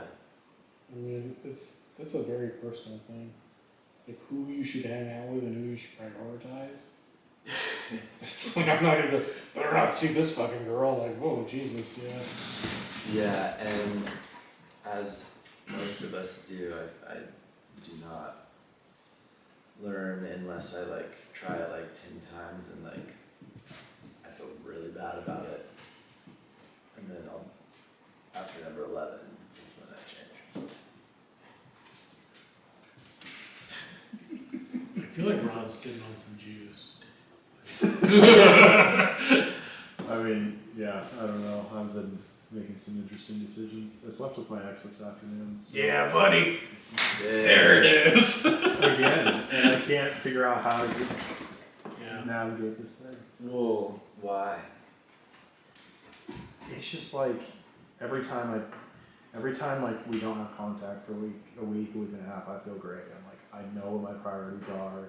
I feel on track, and then like something will come up, and we'll start having contact again, and I just get like hypnotized, Mm. and then it's like a matter of days before we end up fucking, Mm. and then like I'm confused again. And this has been like 2.5 months of this. Yeah. Well, she's a comfortable person. Yeah, that's what it is. Yeah. It's Like, I slept with my ex for every single time we'd broken up until we got back together and then broke up again. Yeah. You guys had a whole thing for a while. Yeah. But I think we ended the cycle. What are you confused about? Like just should we be together? Should we not be together? Could it work? And then there's kind of like the core fears of like, do I really want to start like dating again? Do I want to navigate that whole thing? Will I even find somebody? Which the answer is yes, but like my inner little kid doesn't know that. you Yeah. know? There's a lot of fear around like I'll be alone forever. why'd you guys break up? I ended it, which is like the absurd part, but like the reason I did it was like I started to feel like we just needed fundamentally different things out of the relationship. As far as like I wanted a lot more independence, and like I felt like I wasn't focused on my recovery, and every time I tried to like create more separation in space, it just like wasn't possible.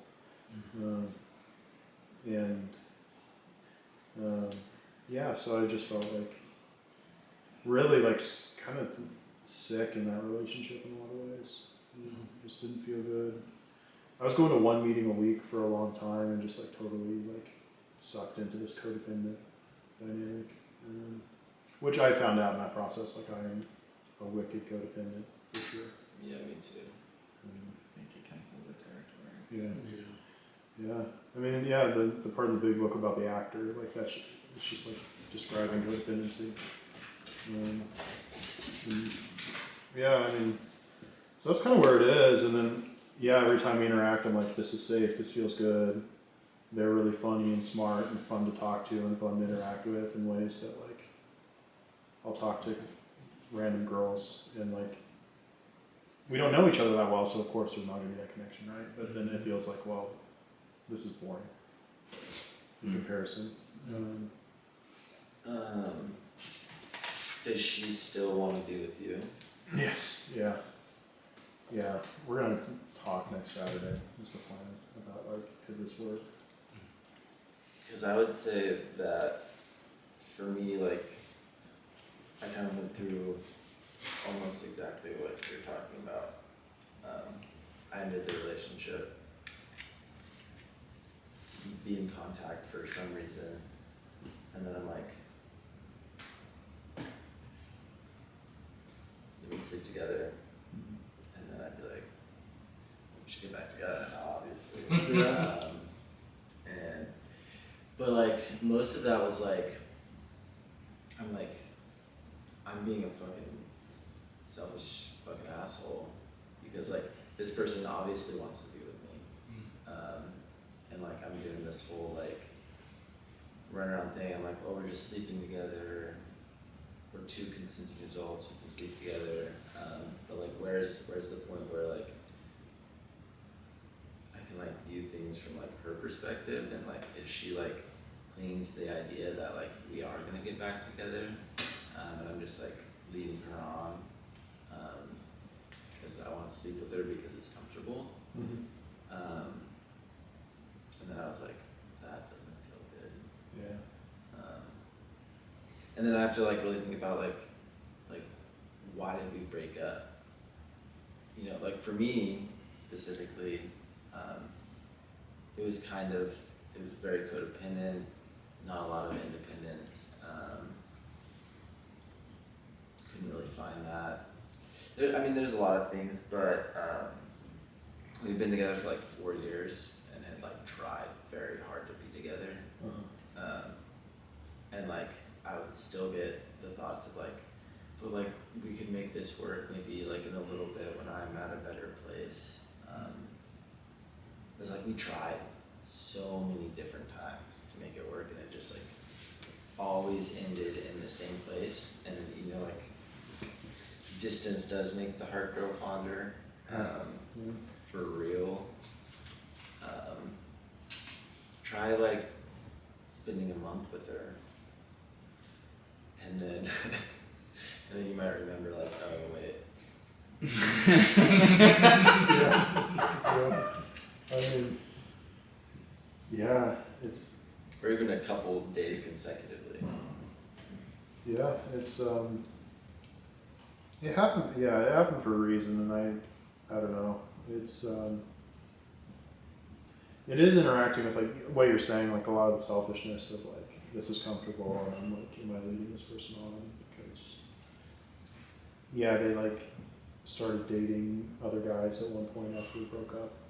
And I went into this like, not a jealous rage, like I was like pretty fine about it, like was supportive and stuff, but like internally it's like, I gotta figure out. You gotta stop, pop back in there. I gotta figure out a way to stop this, you know? Yeah. And it's like, I don't even, and And that's when you go, hey, yeah. remember me? Well, like, their dog's really sick and we have to put it down, and that's why we had contact this time. So I'm gonna like go and for when the dog gets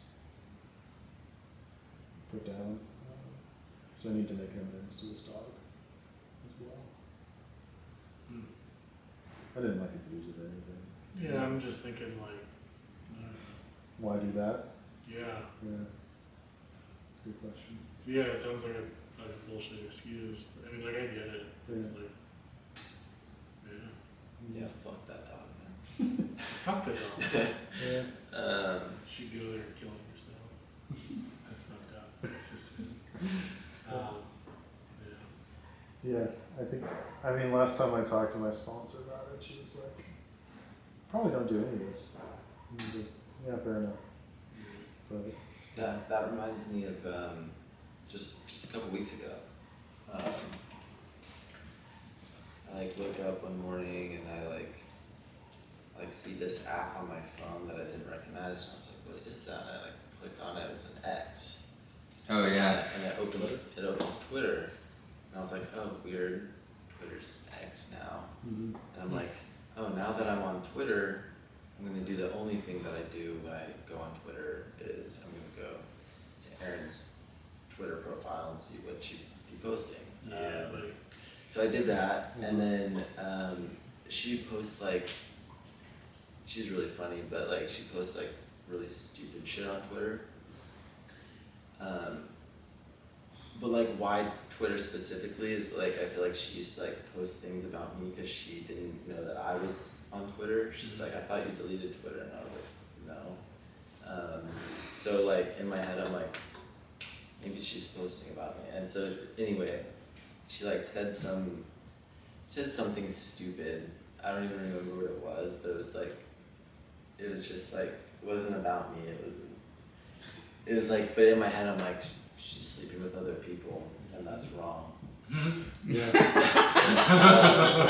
I've been sleeping with other people, but her doing it is wrong. And I was like, I haven't talked to her in quite some time. Maybe she forgot I existed or something. There's some of her mail here that's quite obviously junk mail, Hmm? but like, I don't know that. Maybe, Jesus. maybe she really needs this mail. Maybe I need to just pop up unannounced Yeah. with this mail. To do some surveillance. No, to just remind her that I'm a person. Yeah. Mm. That cares. Yeah. And I was like, that was an extremely unhealthy thought process. Yeah. I didn't do it. I shared about it at the nooner. Yeah. But maybe the dog is like the male. I think so. I mean, yeah. It's, yeah. Maybe not. I don't know the situation. But I mean, I honestly, the only way you're gonna get anywhere is having a conversation with yourself and making a decision. Because if you go into no decision, it's gonna fucking, you fumbling it. And you're like, I don't know what's going on. She's like, I don't know what's going on. And then you're both gonna like, it's not gonna work out. You're both gonna get hurt. But if you're like, I want to attempt this, go have a conversation about it. Hmm. Or like, I'm not gonna do this. Still communicate that. Yeah. Yeah, that's definitely right. That's definitely right. I know what the decision should be. I'm just being pretty immature about it and like just not letting it go. And I think it's the same thing in the other direction. Yeah. Like I think they know what the decision needs to be. I've always been big on blocking exes.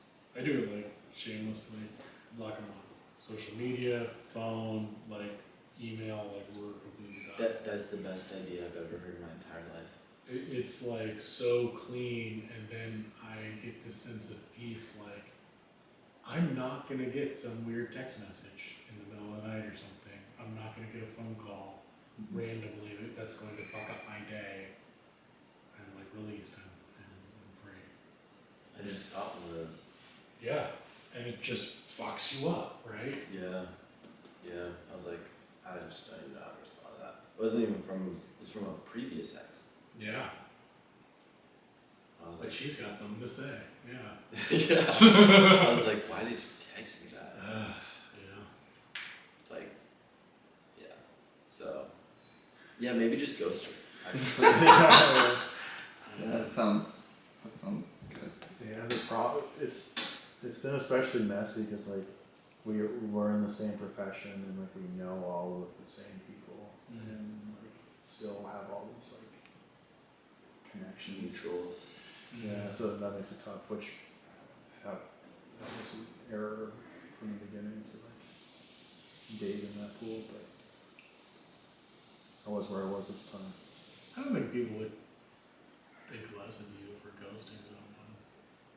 That's pretty normal. Yeah. Like, what's she gonna say? He ghosted me. Like, yeah. Sometimes breakups be like that. Yeah. We would like talk and we would get back together and then we wouldn't, and it was like, and then he ghosted me. It's like, yeah, that is a pretty logical process. Yeah. But I mean, I don't know, have fun, man. I get it. Yeah, it's not fun. Yeah. Whatever's happening is not fun. That's for Yeah. sure. Rob, Yeah. Oh shit, that freaks me out that there are two roads. Yeah. It doesn't seem like you're having fun. Yeah. You just need to get out there and have some fun. Yeah. It's summertime. Yeah. Why did that sound like chili pond? You That said- was a very chilly Ron thing. That was a good, yeah. Chili Ron goes. Ooh. Caleb does it really good. I like Chili Ron. I like chili on too. You miss Caleb. Yeah. That's what that was, yeah. No, he just actually does a really good Chili Ron impression. It's kinda He scary. does. Nice. I tried to have fun. I tried to like hit on this girl at Pegasus Pizza, Mm-hmm. you know, and which I shouldn't be hitting on people while they're at work. She got very mad. It Oh. went very poorly. Whoa. It's like yeah, fuck me. Like that, good point, like I shouldn't be doing this while you're at work, but Whatever. that doesn't feel good. Yeah. I've done it. Yeah. I feel like if someone was hitting on me at work, I'd be like, that makes me feel good, but I'm also not a woman that has dealt with men like encroaching on her space. Or, like, I mean, I feel like the second follow-up thing is where things get weird. Like if a rejection happens, then you go back, you're like, I know where you are, bitch. That's no good. yeah, that is a little. Yeah. Yeah, I don't think there's anything wrong with trying to flirt with someone or at work. Yeah, my reaction was like, alright, well I will never come back here ever again. Oh, no, yeah, you should never go back there. I flirted, the last time I flirted with someone while they were at work was this barista at Dark Pine Coffee. Mm. And I just did not do well. Yeah. I used a word that I've never used before. It's downtown. It's like Across from right Broadway. before. It's on Pearl Broadway. and Broad. Yeah, Pearl on Broadway. Yeah. Yeah. What'd you say? So I went in, I was with Dugan, this was like a while ago. This was like right after, so like, this was like over a year ago. My ex and I had broken up and I moved into an Oxford house. And there was like a couple months period where we were broken up and then we ended up getting back together. But it was during the couple months where we were broken up and I like go in to Dark Pine and like cute barista, she's wearing like this pink fuzzy dress and I was like ordering and she was like, I really like your outfit by the way. I was like, thank you. Okay. And then she's like, I really like the outfit you were wearing last week when you came in too. Oh. And I was like, she's flirting with me. Yeah. That's an invite. Yeah, she's flirting with me. And this is what I said to that. Remind you, I've never used this word ever before in my life to describe anything. But I was like, I got like flustered. I'm like, I haven't talked to like another woman like in the last like 3.5 years. I was like, I like to get zooted every day. What does that mean? What the fuck? It sounds like you want to get high. Yeah. That's what I meant. It Yeah. does. Yeah. People use that word to describe getting high. Yeah. And then she said, oh, are you zooted right now? Yeah. She was like, oh, so you're fucked up. I'm like, yeah. Because you're so fucked up, you don't even care about clothes. She's like, I just like to get zooted, bitch. I'm like, oh, fuck. Yeah, and then Dugan kind of like, I forget what he said, but he complimented her dress, which is what I should have done Yeah, as a response. 100%. Yeah, the like obvious normal thing. You were too zooted. I was.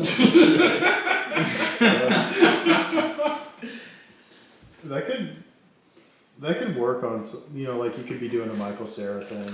You can definitely get laid behind that. Sort of like, I sort feel of like awkward behavior. I feel like it didn't completely like kill the vibe, Yeah. but Yeah. then I was like, okay, I said that I'm never coming back here. I can't talk to her ever. Yeah, so like that's no good. But if you were like, I have no idea why I said that. Sorry, I'm like super awkward Yeah. because you're like attractive.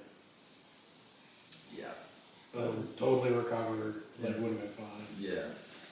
I didn't do that. Nah. No, I just took the cop and left. Did you get her number? No. There you go. Cross that place right after this. That and Pegasus. Nope. Yeah. Yeah, it didn't go well for me either. Yeah. I don't know. I lucked out. We met on Bumble. Yes. And it wasn't even like a long exchange online. We were just like, hey, what's up? You wanna get coffee? Sure. And then we met up and then we talked for like 3 hours straight. Yeah, because you didn't spend a week period Bullshit. telling everything about yourself over text. Awkwardly, yeah, and then so much of it gets mistranslated and like not communicated, and yeah. And then you meet up and you're like, I don't know you, but I know you. Like, maybe. Yeah. What your dad does for work, all the shit already. What am I supposed to ask you about? Yeah, that's weird. Yeah. Alright guys, I think I gotta go. So I'm tired. pretty hungry. We're gonna get some food. Leave character sheets. Yeah, I'll stack them up over there. Oh, and then let's turn off the cameras. Oh, they got that whole conversation? Yeah.